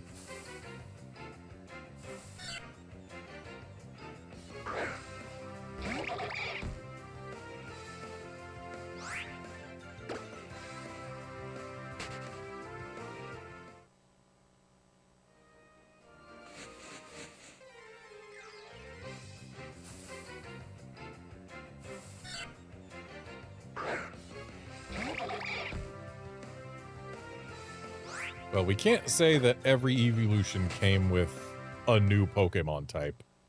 We can say that every evolution that has been added, or rather every evolution just in general, has appeared with a major shakeup to how types work.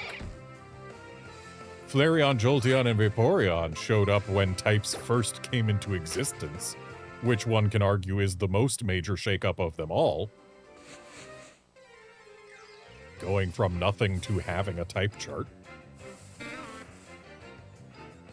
Vaporeon, or not Vaporeon, Espeon and Umbreon showed up when the Dark type was added, which is a major shakeup to how the type chart works. Steel type was also added, but they didn't give us a Steel Eevee, probably because of the whole Steel being very good and they don't want to give it to us that early type of deal. And then we got Leafeon and Glaceon in the generation that split physical and special attacks within types. That's a major shakeup to how types work. And then adding the fairy type is another shake-up to the type chart.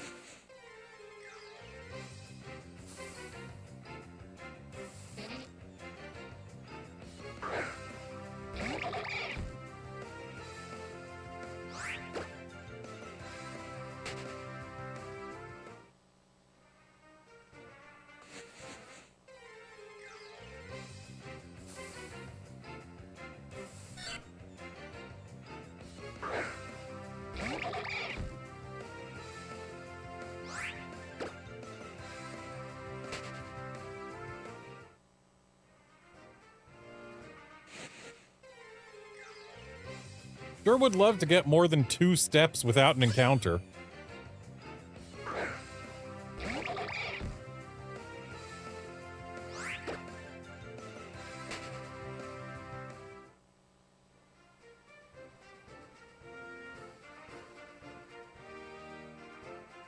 I know I'm retreading ground I've already tread before, but wanted to make sure that there were no other trainers hiding in the grass.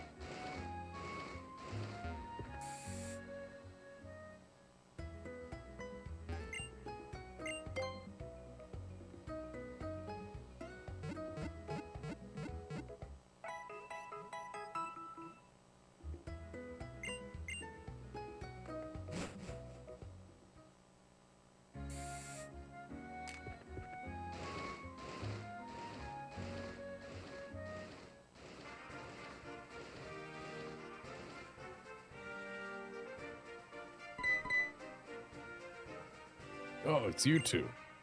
Did you actually manage to borrow the Poke Flute?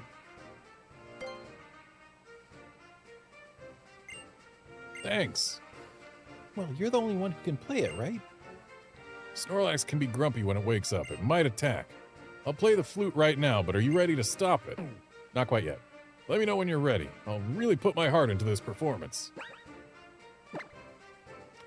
I don't have... Or yes, I do have something to give it a status with.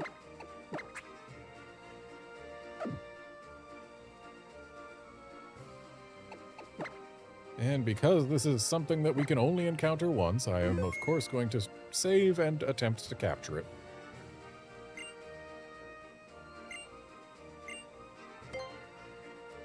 Feels nice to have this flute in my hands again. Okay, I guess I'll start playing.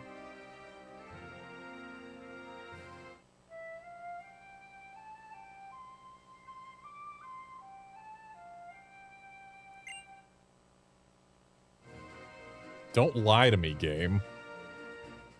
Snorlax clearly has not opened its eyes wide.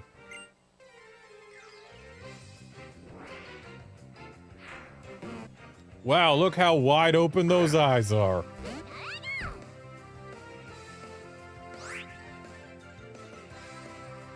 Yeah, if you really want Snorlax to open its eyes wide, then play footage of that one Z move it gets.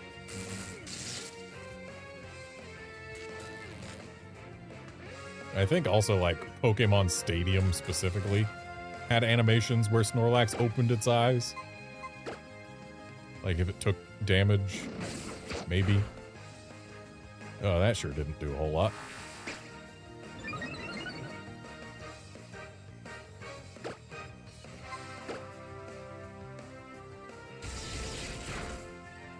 That didn't do a whole lot either.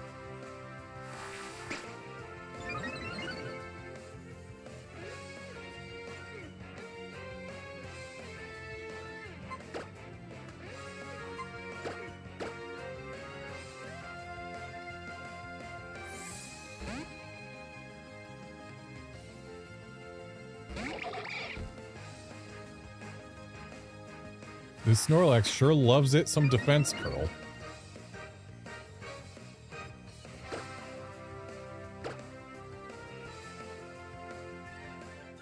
Yeah, Curbster, I'm also not a fan of Pikachu having a voiced cry when all the other Pokemon have non-voiced cries. Heck, even when all the other Pokemon besides Eevee have non-voiced cries. Pikachu should only have a voiced cry in a game about Pikachu. There should never be a case where you encounter a wild Pikachu and it says Pikachu. Never. Unless every other Pokemon is going to say its name when you encounter it. Its name or a sound that has become associated with it. Like, if we encounter a Staryu and it goes, yeah, then that would be fine, I guess.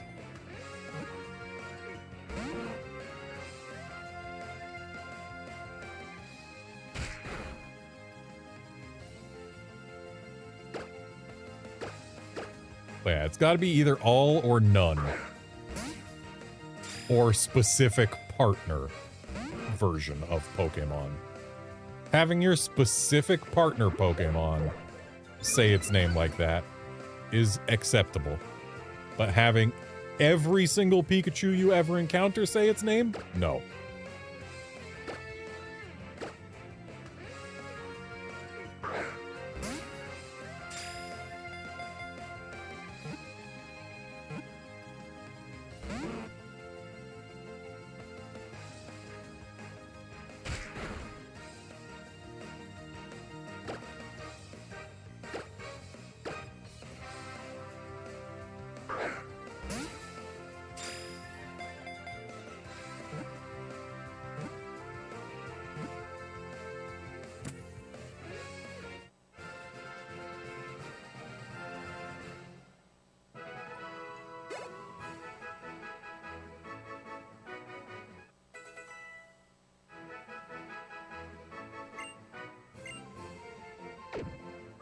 Yeah, Pokemon saying their name is a weird idea in general. But at least that's mostly just an anime thing. In the games, yes, some Pokemon will say their names when you talk to them, like the NPC versions of Pokemon. Like,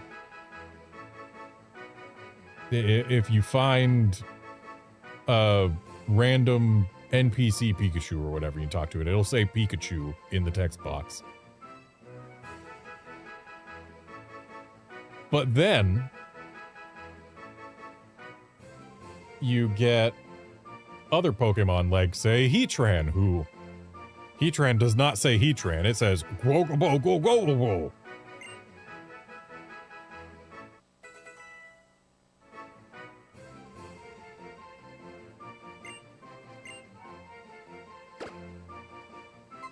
So yeah, in the games at least, most of what you see from Pokemon that say things, they're not saying their names. They're just making a sound.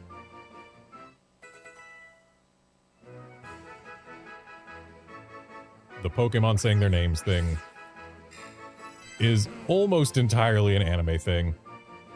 And the reason it's an anime thing is probably just to get the names into kids' heads and sell more merch.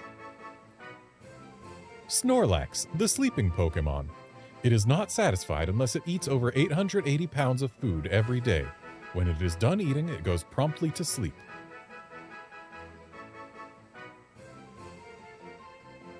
So, this thing weighs 1,014.1 pounds. And it has to eat 880 pounds of food every day. I'm guessing that's just straight up a conversion from 400 kilograms. But the main reason I'm pointing this out is it has to eat almost its entire body weight every day. Which means it really needs to be spending most of the day eating, not sleeping. And also, where does it all go? Snorlax has to be spending most of the day with food going in one end and out the other, if we're being real here.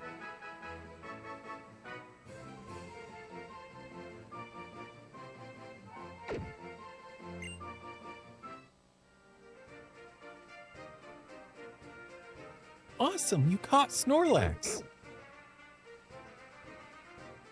Grr. Waff.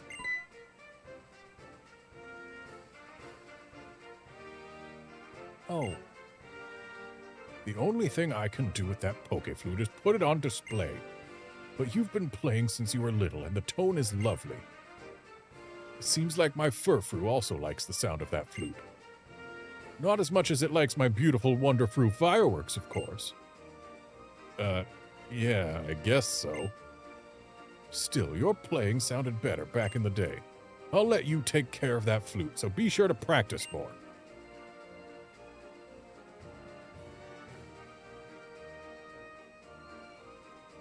was that supposed to be an attempt to patch things up? Well, whatever. All's well that ends well. I wonder what lies past where Snorlax is sleeping, or was sleeping. The rest of the game, Shauna. The rest of the game lies past there. Also the daycare. Oh, hey, Garnet. Trev said he wants to check out the Pokemon daycare. Come with us.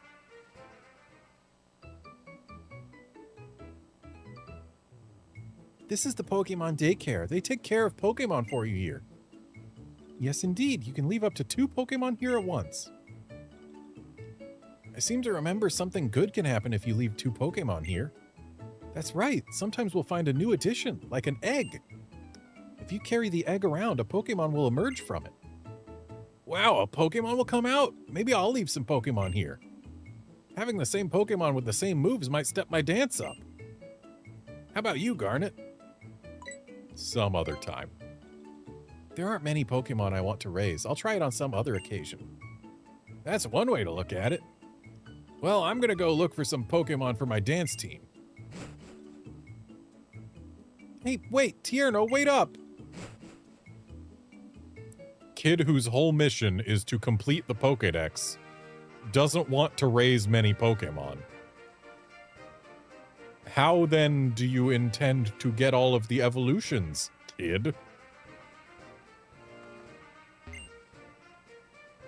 Sometimes the Pokemon that hatch from eggs will know the same moves as the Pokemon you left at the daycare.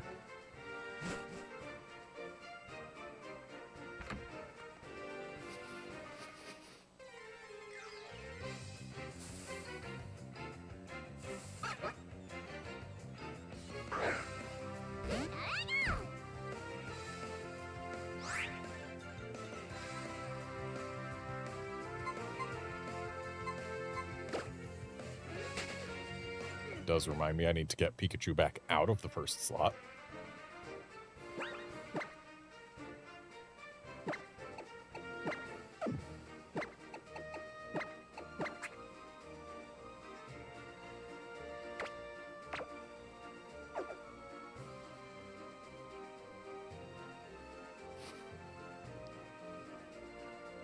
Yeah, Curbster, I feel like calling Trevor and Tierno rivals. Garnet, you already caught Dunsparce? You're amazing. Yes, I did already catch Dunsparce. Multiple routes ago. But I feel like calling them rivals is disingenuous. They are on their adventure at the same time as we are, but they're not rivals. They're just side characters. Specifically, your rival is Calum or Serena. The others, yeah, they're just side characters.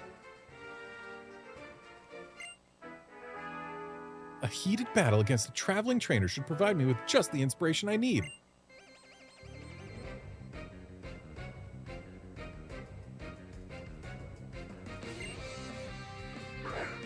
Yeah, Outlander, I fully agree it would be nice if they were more than single-note characters.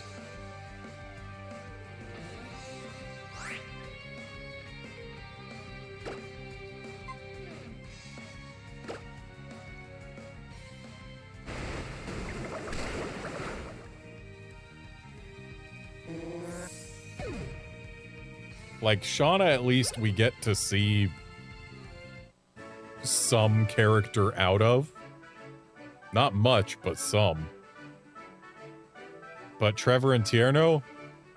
Trevor is just default nerd. And Tierno, yeah, he just is like, dance, bye.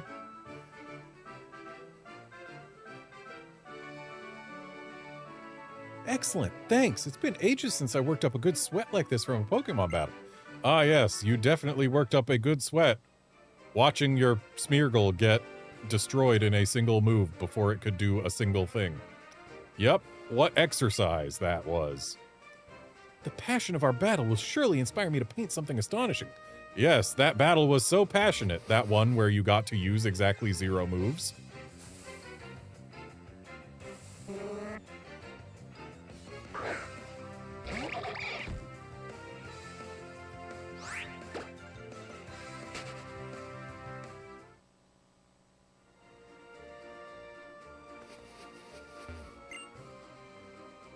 So Garnet, about how many Pokemon have you seen? Do you want to compare Pokédexes and find out who's seen more kinds of Pokemon? To put it another way, I'm challenging you to my own kind of Pokemon battle. Sure.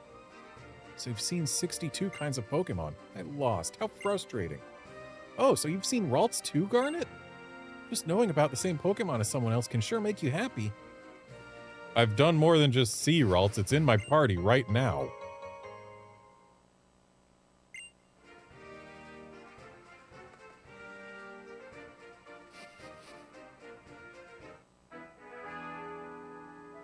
Show us a magnificent display in battle to get this painting started. You there, you're the perfect model for our next painting.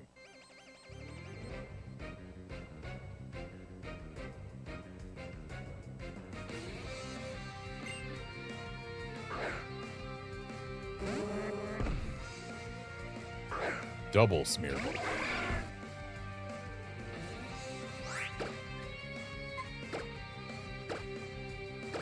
Well, let's focus down lefty, I guess. Maybe I should have gone with righty.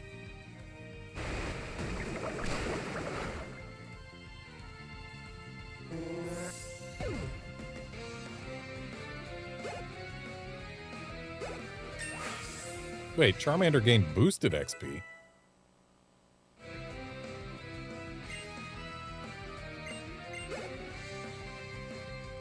Is this Charmander not mine?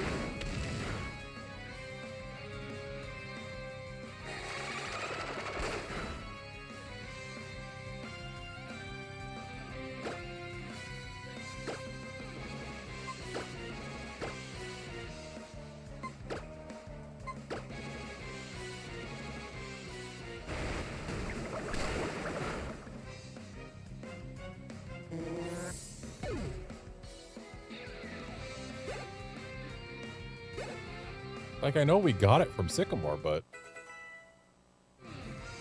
usually gift Pokemon are yours.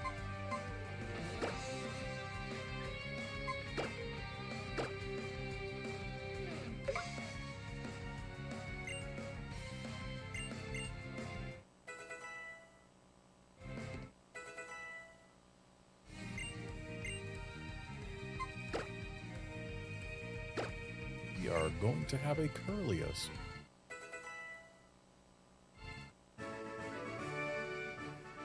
Yahoo! This is going to be our best work yet! I'll never forget our battle together.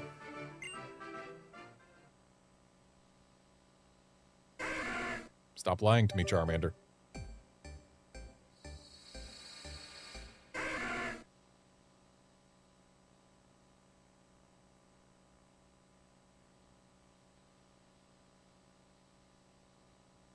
Oh, it's getting boosted XP because I'm not evolving it. Got it.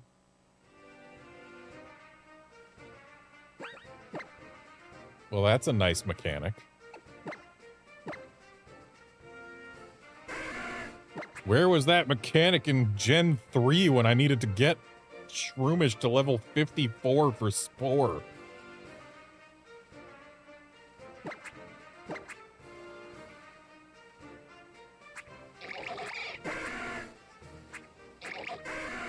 Yep, that is my OT.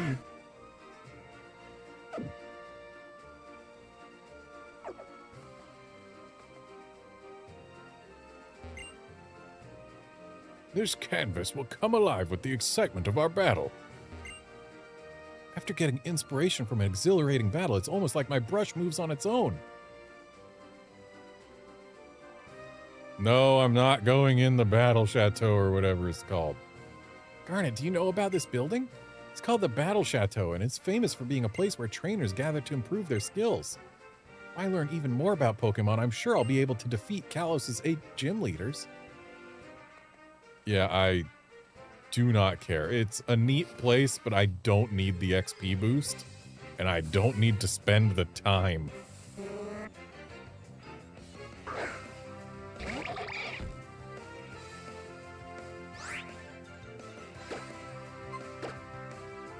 We're already not going to get the second badge today. I'm pretty sure about that.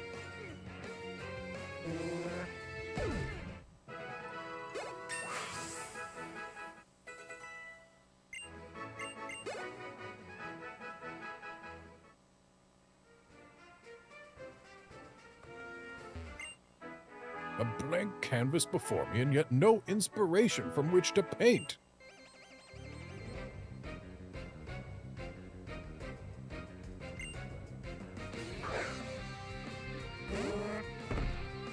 Man, this sure is a route full of trainers who have nothing but Smeargles.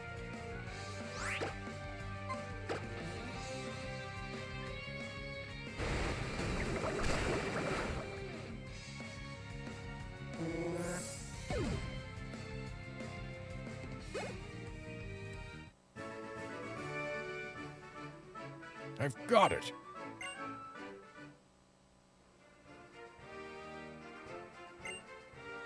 A blank canvas means the possibilities are endless. I believe I'll paint the comings and goings of trainers like you along this fine Riviera walk. There was an item. I want to grab the item. Okay, let's battle. Tierno and Trevel, you'll battle against Garnet and me. No. Not ready to battle, huh? No, I want to battle you. You're going to give more XP than they would. I don't want to battle with someone at my side. Let me battle all 3 of you. I'll take you all on. It'll be Tierno and Trevor against Garnet and me. Fine. I thought these would be good teams since you and I were neighbors.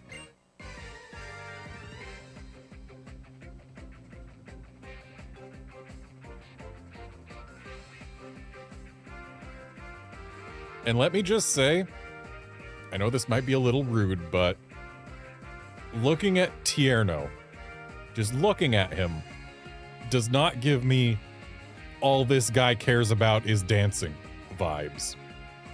You would think he would be a little more in shape if he is constantly moving like that.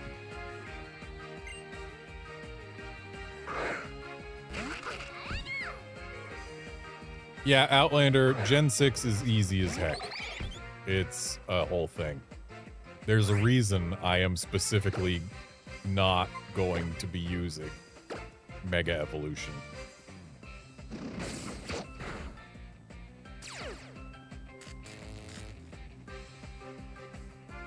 Way to get yourself staticked, Caleb. I could have handled the Pikachu on my own. You could have, you know, gone for the Corphish that my water type is not quite so good at, or good against, whereas your normal flying type is entirely neutral against. You could have done something more useful, but no, you decide to try and help with the thing that I have covered and got yourself staticked in the process. My neighbor is a terrible trainer.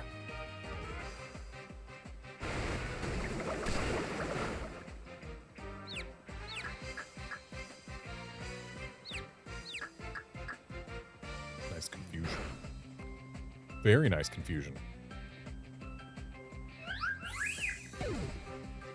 Also, that was an orange Flabébé. I believe in this game, orange is actually the rarest color? Or no, it's not. It's not quite. White is still the rarest. Orange Flabébé is a 4% chance in basically any kinds of flowers where you can find Flabébé, and white Flabébé is 1%. And let me tell you, finding that 1% Flabébé for my Pokeball decks was not a good time. Look how useful Calem's Fletchling has been. Did one thing on one turn and then spent the rest of the match fully paralyzed. At least so far.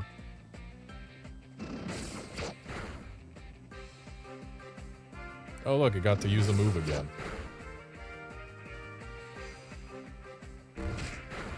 Yeah, get that thing out of here.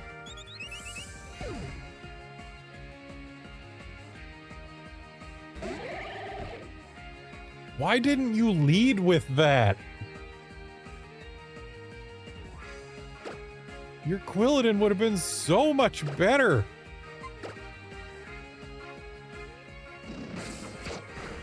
You see, Caleb, you see how I'm leading with my Frogadier, my starter? Do that.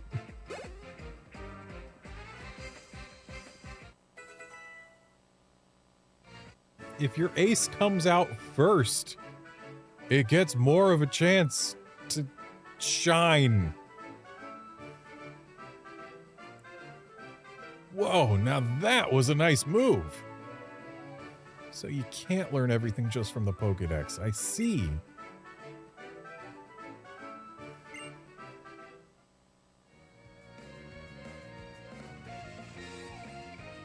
Everyone sure has a different approach to being a trainer. Well, that was fun, but I guess we should head to Ambret Town.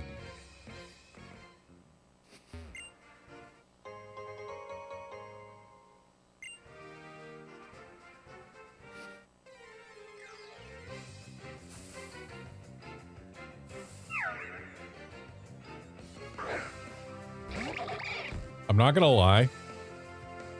It took me literal years to realize that this thing was supposed to be a dog.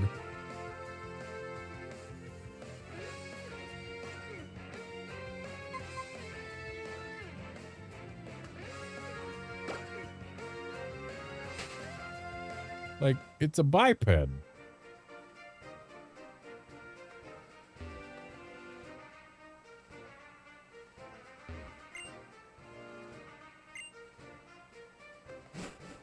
So, this isn't the direction we're supposed to go yet.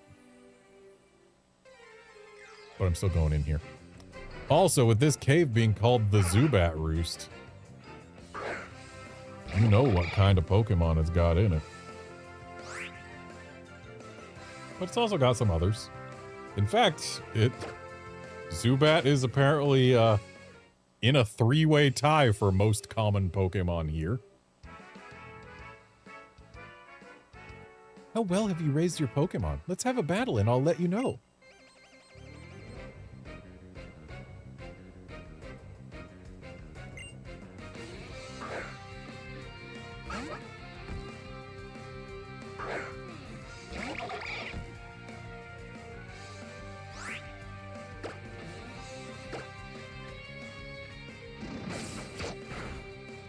I can actually get an Axew in here.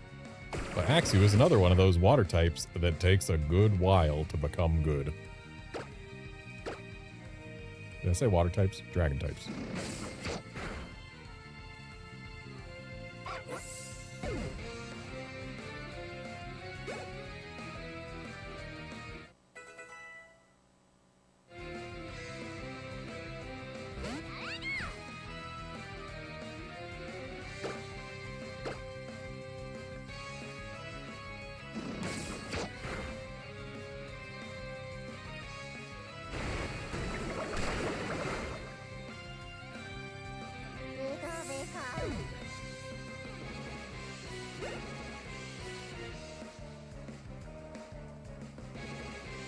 Yeah, Curbster not only was the first Pokemon not a Zubat. Zubat is only 30% of the encounters in here. It's in a three-way tie for most common, with Whismur and Meditite. If it weren't for the Axews, I would think this was a Gen 3 tunnel.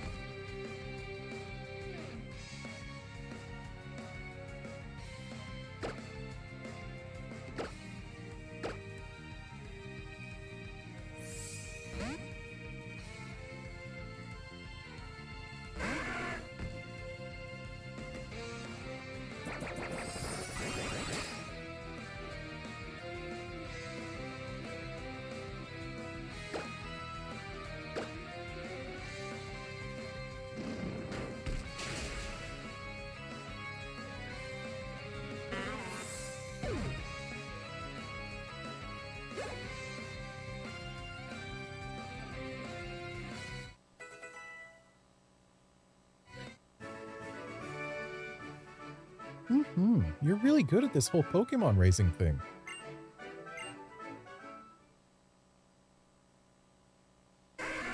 Stop lying to me, Charmander. You're not evolving. Not until you learn Flamethrower.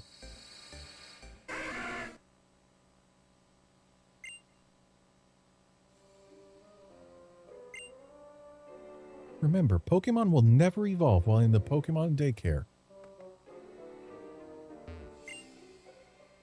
If you want to get to Ambred Town, you'll be best off heading back to Route 7. Then take the other entrance to the cave.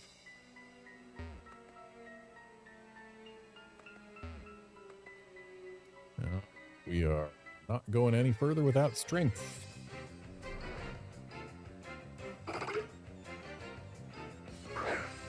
Two encounters down, 0 Zubats found. What a Zubat roost.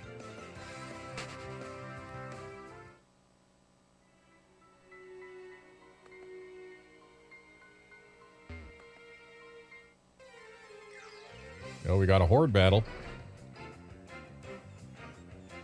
And it's not Zubats.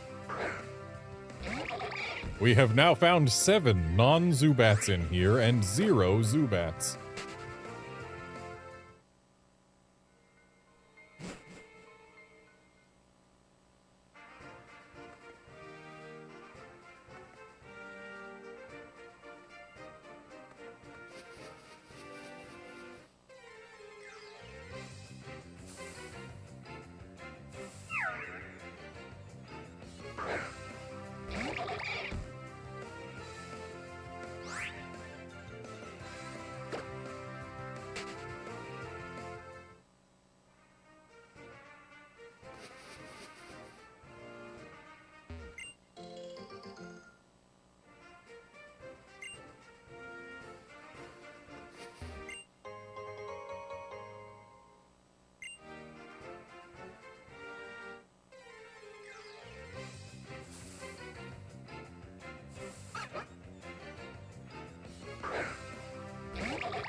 Looking something up real quick because it came to mind.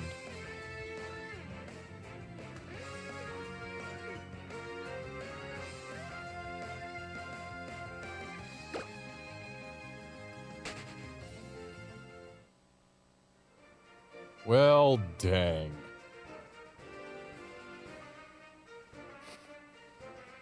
Because the whole put Pokemon in daycare, it'll never evolve. Level up a Pokemon without evolving it to learn moves, etc., type of thing. Got me thinking. Because you know how I've been kind of wanting a good grass type for my party? Made me think Shroomish. But, unfortunately, while Shroomish is available in this game, it's only available by breeding Breloom, and Breloom is only available in the Friend Safari. And therefore, I cannot get a Shroomish for this playthrough without involving another game. Like, sure, I could make an egg and send it over, but no.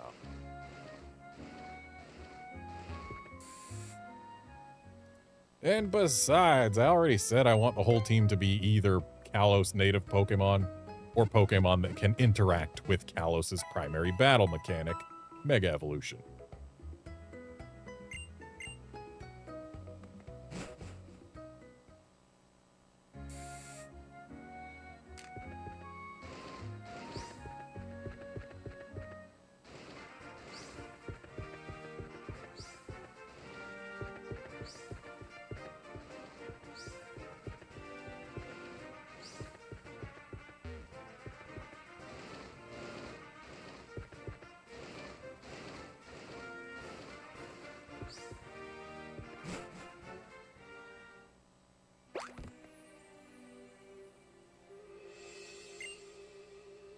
Your dear Pokemon are so full of energy. I should have not gone back to the Pokemon Center. Oh, hi, Axew. I do like Haxorus quite a bit, but I'm not going to catch this Axew.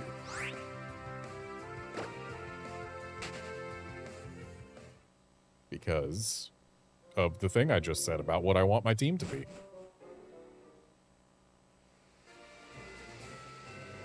Someday, eventually. Stop right there. Ha ha ha, we didn't mean to surprise you. How are you and Frogadier doing? Haven't you wondered how a single Pokédex could possibly cover a region as big as Kalos? Well, it can't. That's why we are here to power up your Pokédex. I mean, it can, though. Like, look at Alola. Alola's got a bigger national dex than Kalos. And Alola, you can look at the Pokédex in national dex mode. The Coastal Kalos Pokédex will be on your Pokédex menu, so tap it to select it. New encounters help people and Pokemon grow and mature. We'll be taking our leave now. Bon voyage! Yeah, eventually, someday, I do intend to play through a Gen 5 Pokemon game on stream, perhaps 2 of them. But until such a time, we're probably never going to see Redmond's Axew run. Anyway, on this route, we could get a Bagon, but I don't want it. I do kind of love Inkay, but I've already got a Psychic type covered. And that's the most interesting stuff we can find here, so.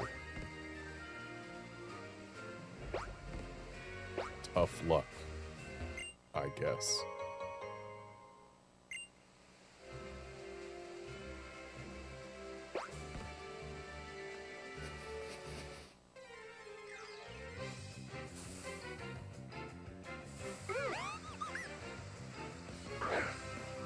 I love Drifloon's cry.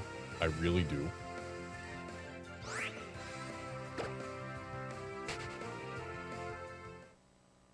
But the sheer prevalence of Drifloons at night kind of made me hate them in Pokemon Legends Arceus.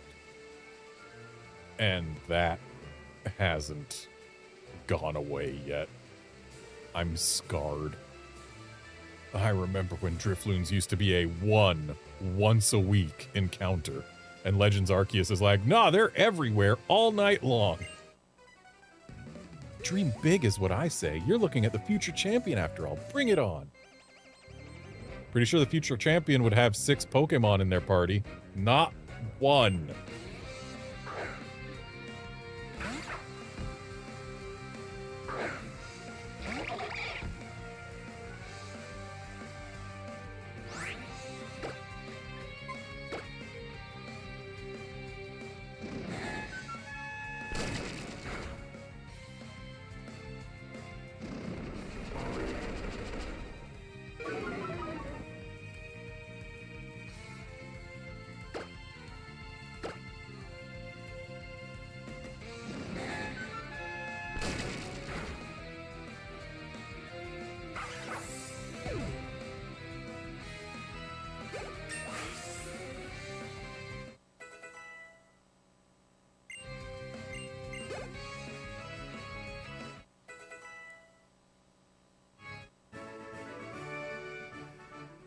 Well, what? Perhaps that future champion stuff is all just a dream in the end. Yeah, if you're going to travel around with exactly 1 Pokemon, it absolutely is.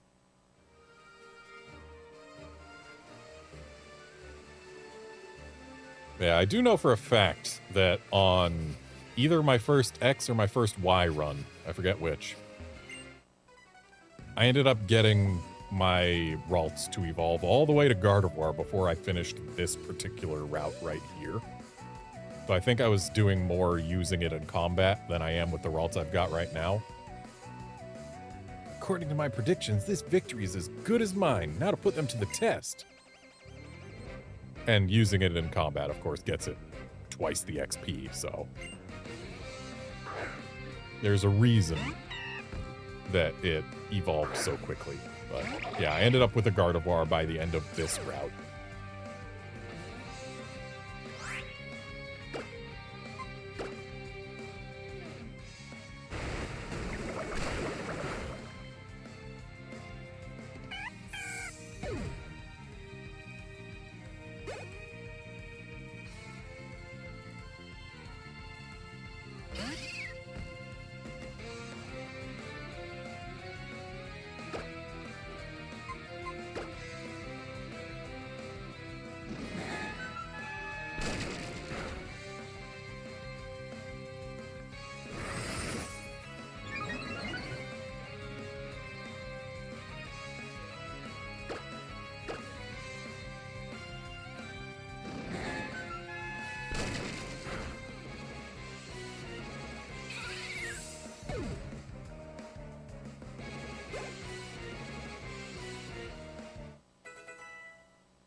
that certainly didn't go as it did in my predictions.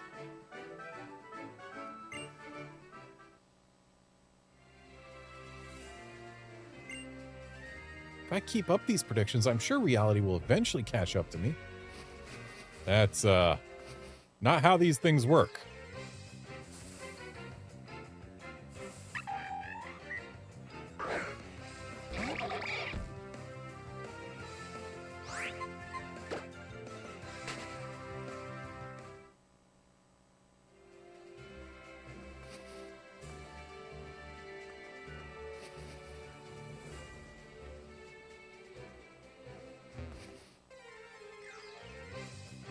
Oh boy, it's a horde battle.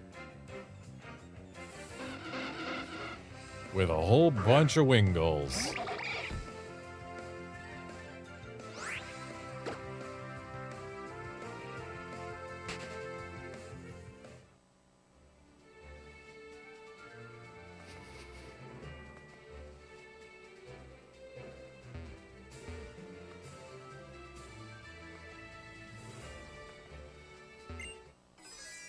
My Machop and I walk these mountain paths in our bare feet. In our bare feet? I believe you mean on your bare feet. Think you can take us on? Like, you can be in shoes, yes. Or you can be barefoot. You can say we walk these paths barefoot, but in our bare feet? No.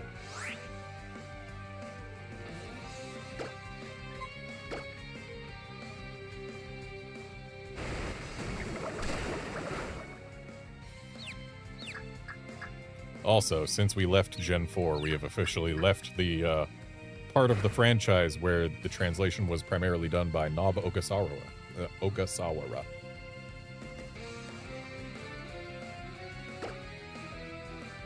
And therefore, the translations are being done by someone else whose name I don't know off the top of my head.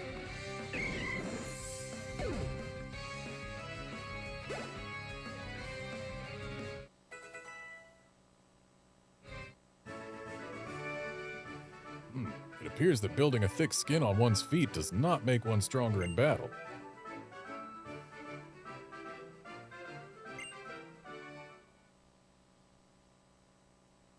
Stop lying to me, Charmander. So, fun fact about Nob Ogasawara. It's a name that I have difficulty pronouncing quickly. But, he follows me on Blue Sky, though. That's not exactly a rare thing. If you follow him on Blue Sky, he will follow back. Because that's just how he is with social media. He follows basically everyone back. And only unfollows or blocks if people make asses of themselves. It's great to feel the earth between your toes. Walking around in bare feet is the best. Like, in bare feet doesn't sound entirely wrong, but it doesn't sound right either. Really, I would just go with walking around barefoot.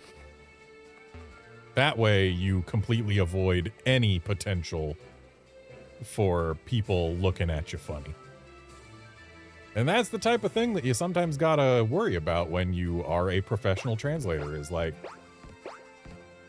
if you are trying to write something, and the way you write it, like, there's one way that's grammatically correct and one way that makes people not raise their eyebrows. Like, whenever there's a situation like that, where the choice is between being grammatically correct or phrasing it in a way that sounds awkward, the correct answer is almost always going to actually be rewrite it. Just go for a completely different tack. Because there are absolutely situations where the grammatically correct thing doesn't sound right. And so no matter which way you put it, it ends up raising eyebrows. Hey, neighbor. This is Ambret Town. You just go through the aquarium to get to Sillage City. But first we should go to the fossil lab and have them tell us about fossils. Maybe we'll learn something about those mysterious stones related to Mega Evolution. First, we should visit the Pokemon Center, even though I don't think we've done too much. Still.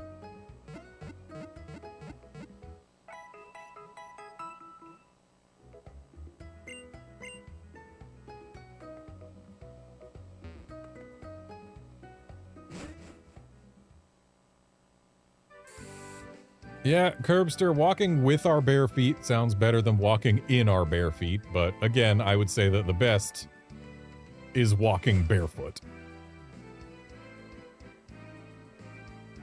We were walking barefoot. There you go. Done.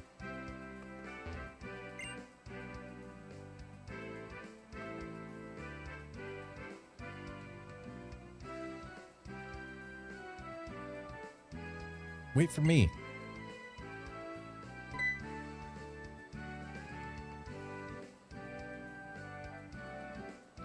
Welcome, future archaeologists. You were drawn here by the mystique of fossils, no doubt. I'm Caleb, and this is Garnet. We're researching Mega Evolution. Do you know anything about it? Oh, so you're Professor Sycamore's students. I've heard about you. Mega Evolution, you say? I'm sorry, but all I know is that it has something to do with mysterious stones. Still, since you're students of the professor, you must know about Pokémon fossils, correct? Yep. Wonderful. I expect no less from Professor Sycamore's students. That's right. Fossils are the legacy of prehistoric Pokémon. You should really go to the dig site and see the real thing firsthand. Is that so? Well, if you don't know anything about Mega Evolution... Hold on, Pokemon that can be restored from fossils just might have something to do with Mega Evolution. At least if their name is Aerodactyl. The assistant in Glittering Cave right now might know about that. Well, as long as I'm here, I guess I'll go see that assistant. Heading to Glittering Cave, Garnet? Yeah. Tyrant might be an okay Pokemon to put on the team.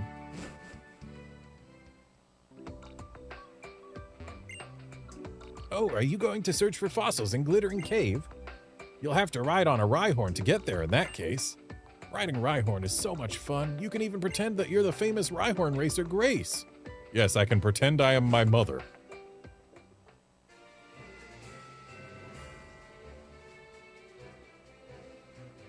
So on Route 9,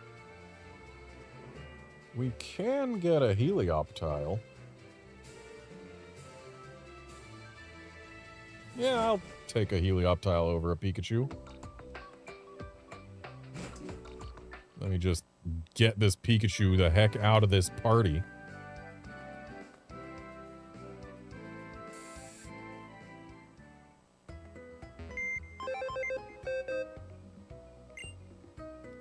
Yeah, I'm 100% with you, Outlander. The Amora line, like, Amora is cute, Aurorus is neat, but they suck so hard.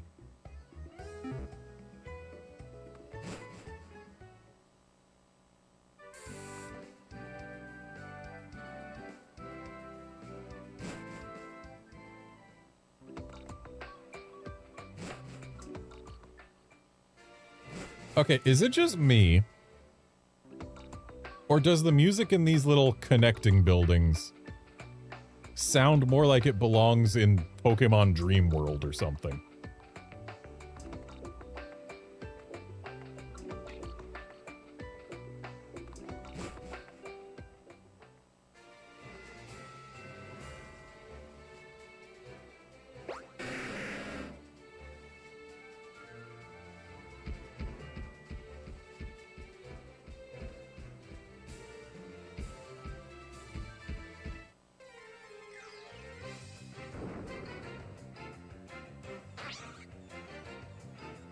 I do like Sandile, but I'm not going to take it. And besides, Sandile is my favorite of its evolutionary line. Each evolution makes it look worse, in my opinion. Which isn't an uncommon thing for Pokemon in general. but like,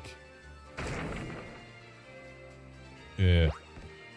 I prefer when the final evolution looks better than the first evolution in my eyes.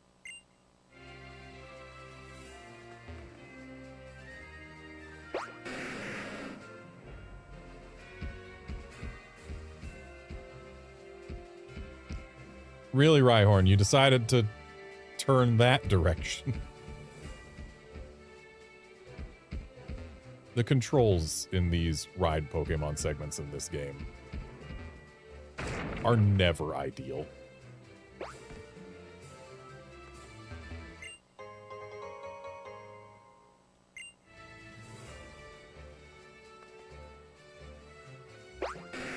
So,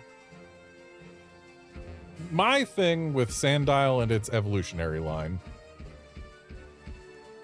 Sandile's adorable and I love it. It's a cute little crocodile. Krokorok, it's still alright, but it's got that kind of gangly teen vibe going on that I'm not a huge fan of. And then Crocodile, its snout just doesn't look right for the rest of it. And if I'm honest, I'm also not a fan of the fact that it changes coloration from sandy brown to red.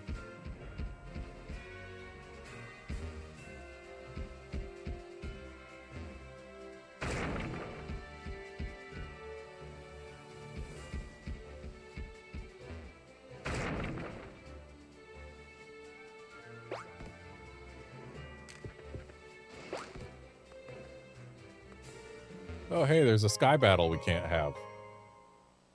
That sure was worth ruining the aesthetic of a bunch of flying-type Pokemon for.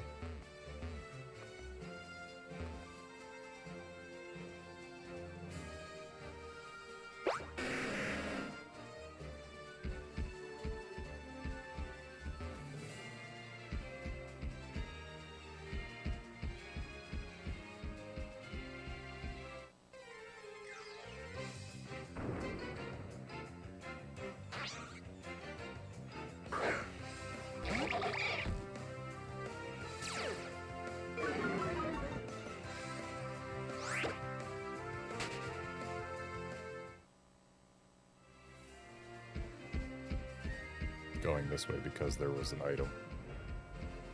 How did I miss that path? Probably because I parked my Rhyhorn in front of it.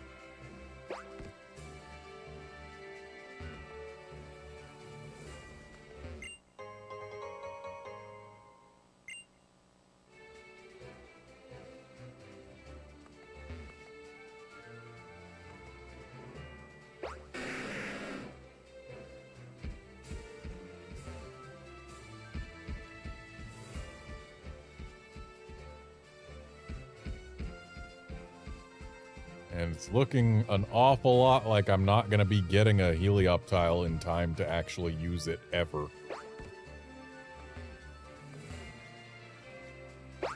I end myself in.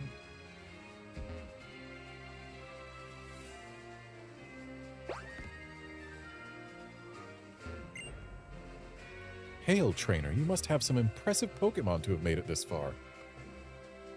You're not going to try and verify that claim? It's real easy to get lost inside this here cave. Just take it one step at a time. Go rushing in all careless like and you'll never find your way out. I was inspecting the rock, not the sign.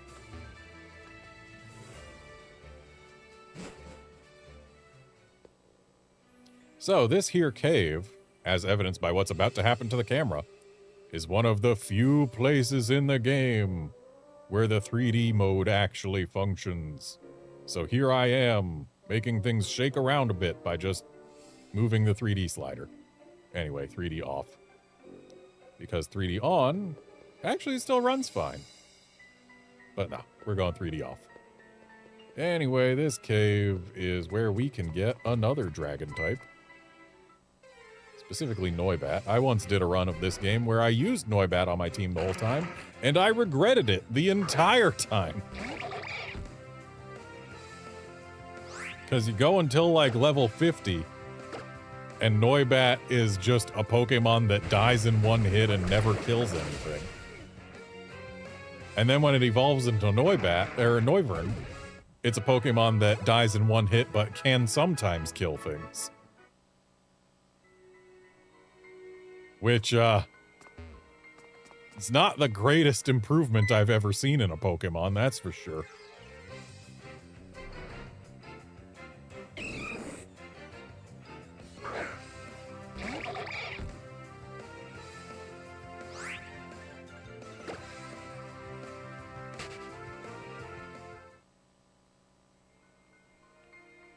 Anyway, this cave is also where you can get access to 2 Pokemon who had very powerful megas, at least in specifically these games. There's one of them. I actually used a Mawile on the team that I had for the one VGC event I went to. But this Mawile does not have Intimidate and therefore would have no chance of getting onto said team.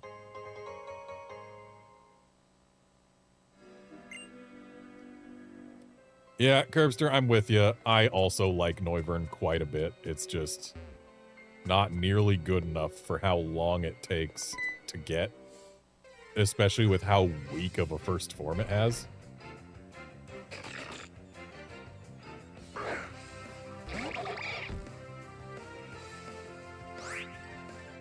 Yet another non-intimidating Mawile. And even if I find a Kangaskhan, it's not like I would catch it because I have vowed to not use Mega Evolution until the Battle Maison. And thus, the Kangaskhan would just be a standard Kangaskhan for the entire run, and that's not good.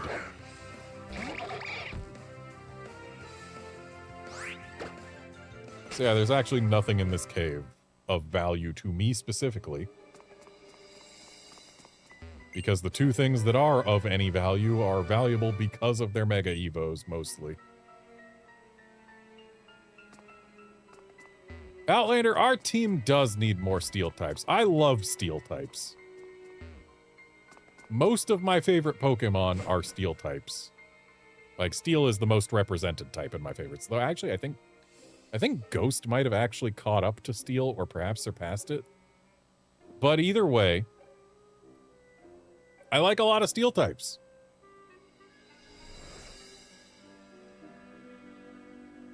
Curbster, we already got a starter with a Steel subtype. It was called Piplup. Well, well, what do we have here? A nosy little trainer has come poking around. Listen up, we're the fashionable team whose very name makes people tremble in fear. Team Flare. Team Flare's goal is to make it so we're the only ones who are happy. We don't care one bit about what happens to other trainers or Pokemon. Get out of here, kid. Don't you know not to play with fire?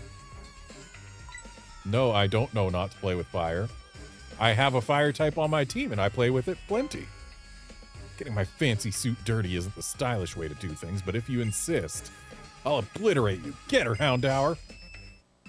Also, another reason I don't know not to play with fire is I chose the water type starter. So,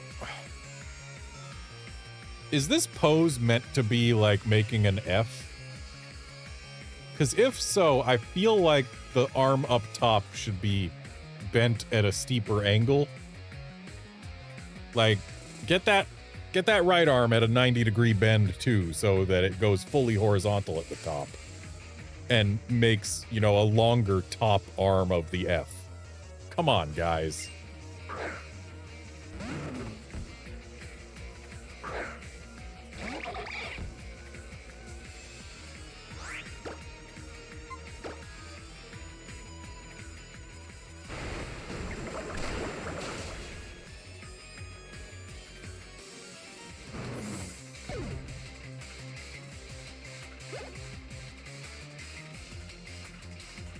Yeah, Curbster, calling Steel the metal type like in the TCG would be perfectly acceptable. But then again, We've already got plenty of steel types who are clearly metal and not steel, regardless of what it's called. Like, Bronzor is explicitly made of bronze, which is not steel. So I think it's fine. And besides, steel is a single syllable, whereas metal is 2 syllables. You may have beaten me, but when I lose, I go out in style.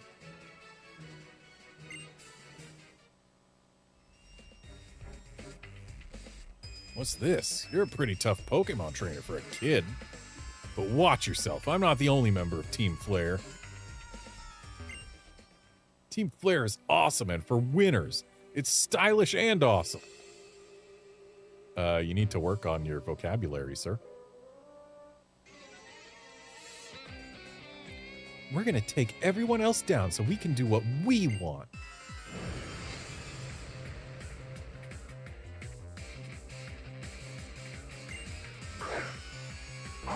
Also, notably, the steel type. Us calling it steel instead of anything else is actually just a direct translation of the Japanese. In Japanese, it is the Hagane type, the steel type. So, yeah, blame the original version of Pokemon Gold and Silver in Japanese. I don't want to let this yawn go through, so let's swap out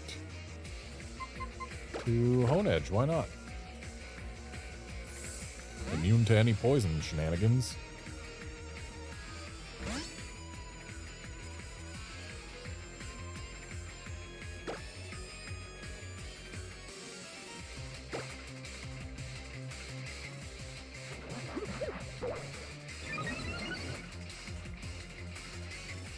Meanwhile, as far as type names go, the dark type, what we know as the dark type, in Japanese is the Aku type, which literally just means the evil type. It is evil type, not dark, evil.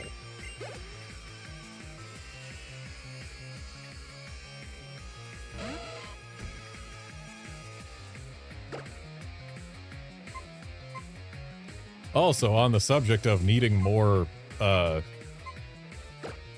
steel types on the team. When I first played through Pokemon White 2, I waited to start until one of my friends unlocked hard mode in their Black 2 copy so that they could give me hard mode, which, as it turns out, isn't really that much harder than normal mode. Like, there are some ways in which it is, and some ways in which it isn't. Like, some Pokemon had their,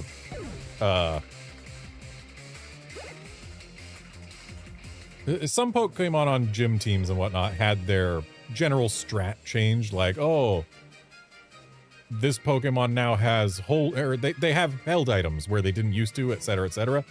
And like one of the Pokemon that in normal mode had guts was given a life orb, or not a life orb, a flame orb.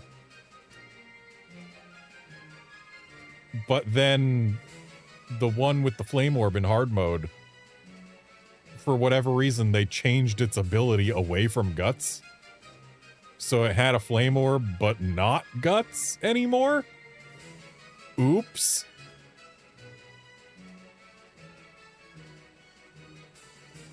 Hey, you weren't supposed to beat me.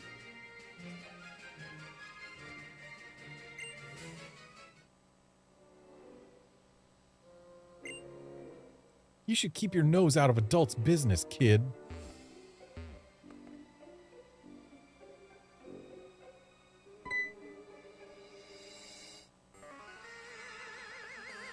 We're Team Flare. We put the fashion into fear. We were looking for fossils, but discovered a kid. Garnet.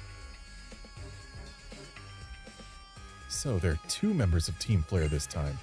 Are you ready to battle alongside me, neighbor? I'd rather battle without you, but sure. I just fought with another one of these Team Flare guys. If you're trying to make yourselves happy, I won't stop you. But when you threaten people, it's like, who do you think you are anyway?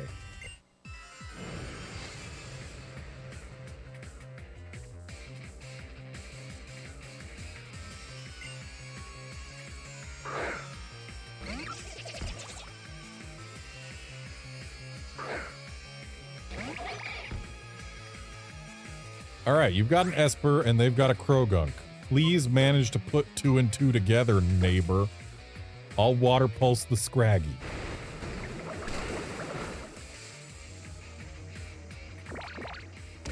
He hasn't put 2 and 2 together.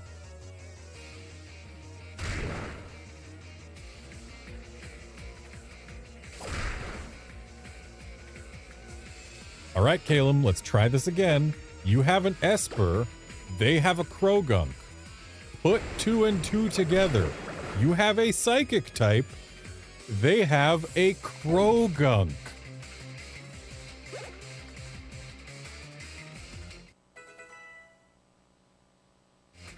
Yeah, anyway, the thing I was saying about my first Pokemon White... Caleb.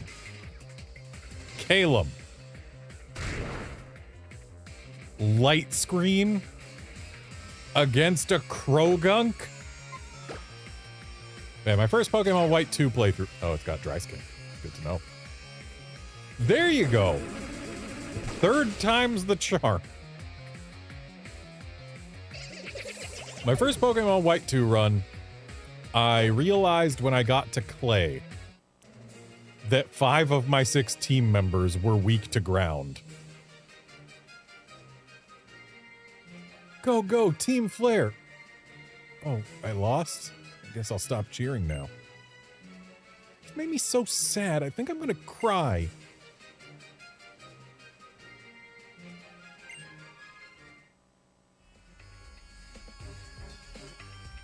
Oh man, my favorite fashionable Team Flare suit is filthy. If we can restore fossils, we can make some good money. So you're just gonna stand around now? I'm a Pokemon trainer. Protecting Pokemon is what I do. Come on, let's go look for that researcher from the fossil lab. Oh, same stuff as before.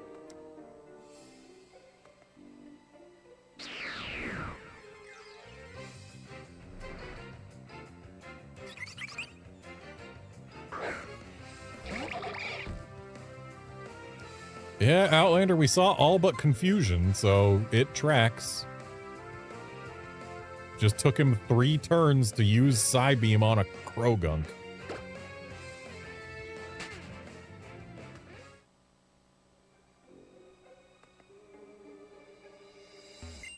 My neighbor is a freaking idiot.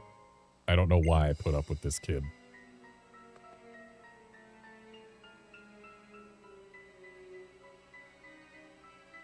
Is he there? I feel like the question should have been, is that him? Why, hello, here to look for fossils as well.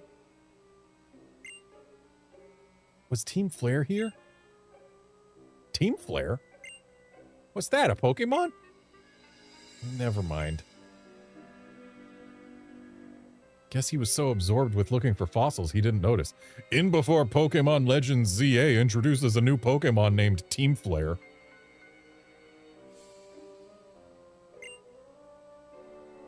You two are very lucky. I just now found 2 fossils. But they're both ones I already have, so I'll give 1 to each of you. Do you want the jaw fossil or the sail fossil? I chose the sail fossil in my first run. Biggest mistake of my life. I actually used the thing on my team for a while. It was bad.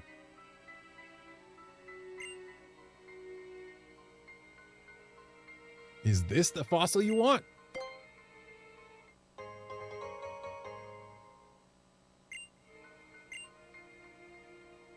I'll take this one then.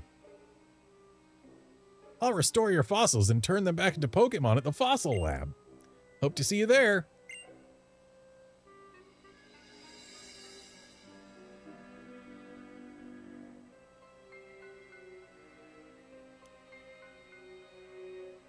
So, we went looking for the assistant and we found that suspicious group. Called Team Flare as well. Still, with those Team Flare people running around, it would be better to train more so I can travel safely. I guess the best thing to do to get tougher is challenge the Sillage City Gym.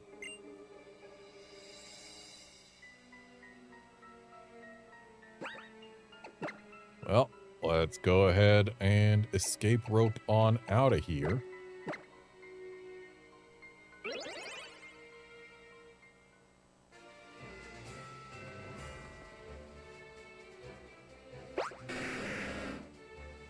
Shame we still have to do the Rhyhorn riding segment to get back.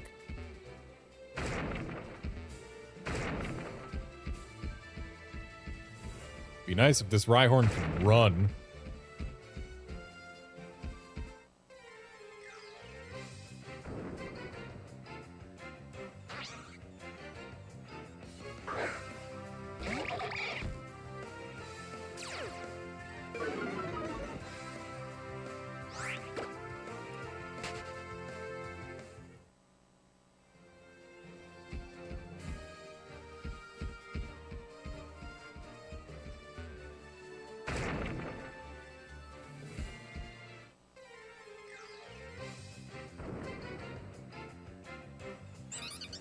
Oh, hey, we finally found one.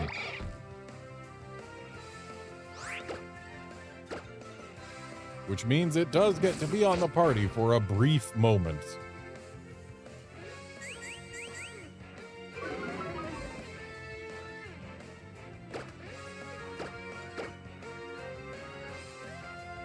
In the party, on the team.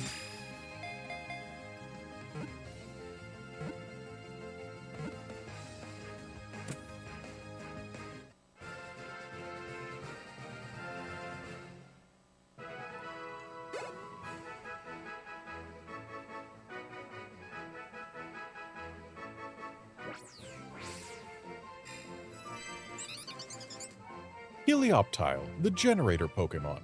They make their home in deserts. They can generate their energy from basking in the sun, so eating food is not a requirement.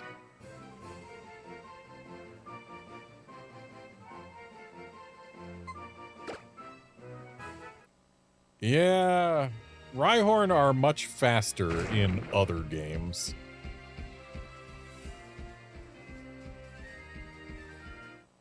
And the Dex is very frequently mean towards Rhyhorn. Wow, 2 Helioptiles in a row. That is a 1% chance. Of course, we've had a rarer chance happen. What with the 1 in 400 of getting 2 Ralts in a row.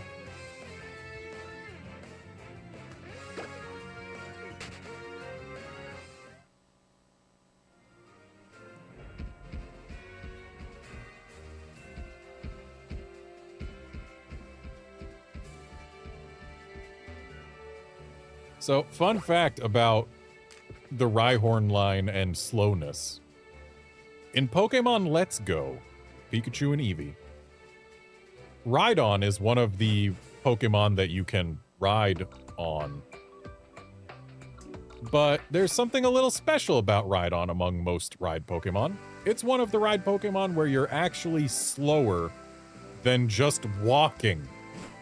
You are faster on foot than riding a Rhydon in that game.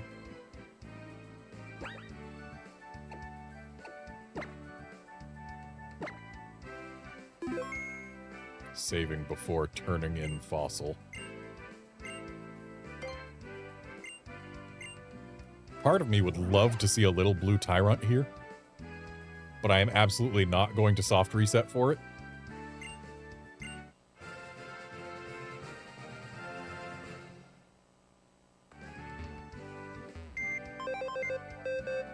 Just gonna make sure that the nature isn't terrible.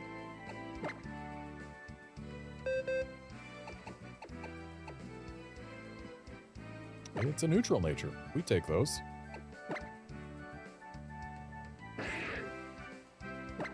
It's not a neutral nature. Speed down, special defense up. We don't take those. I said it's a neutral nature because I looked here and there was no colors on the stat names.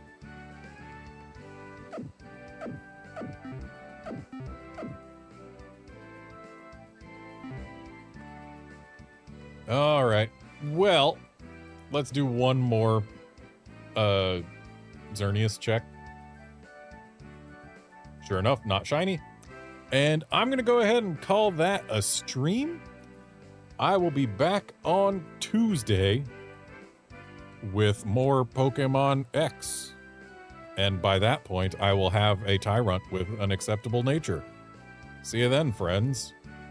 And there, I totally saved at the end of the stream. You all saw it. See you then, friends.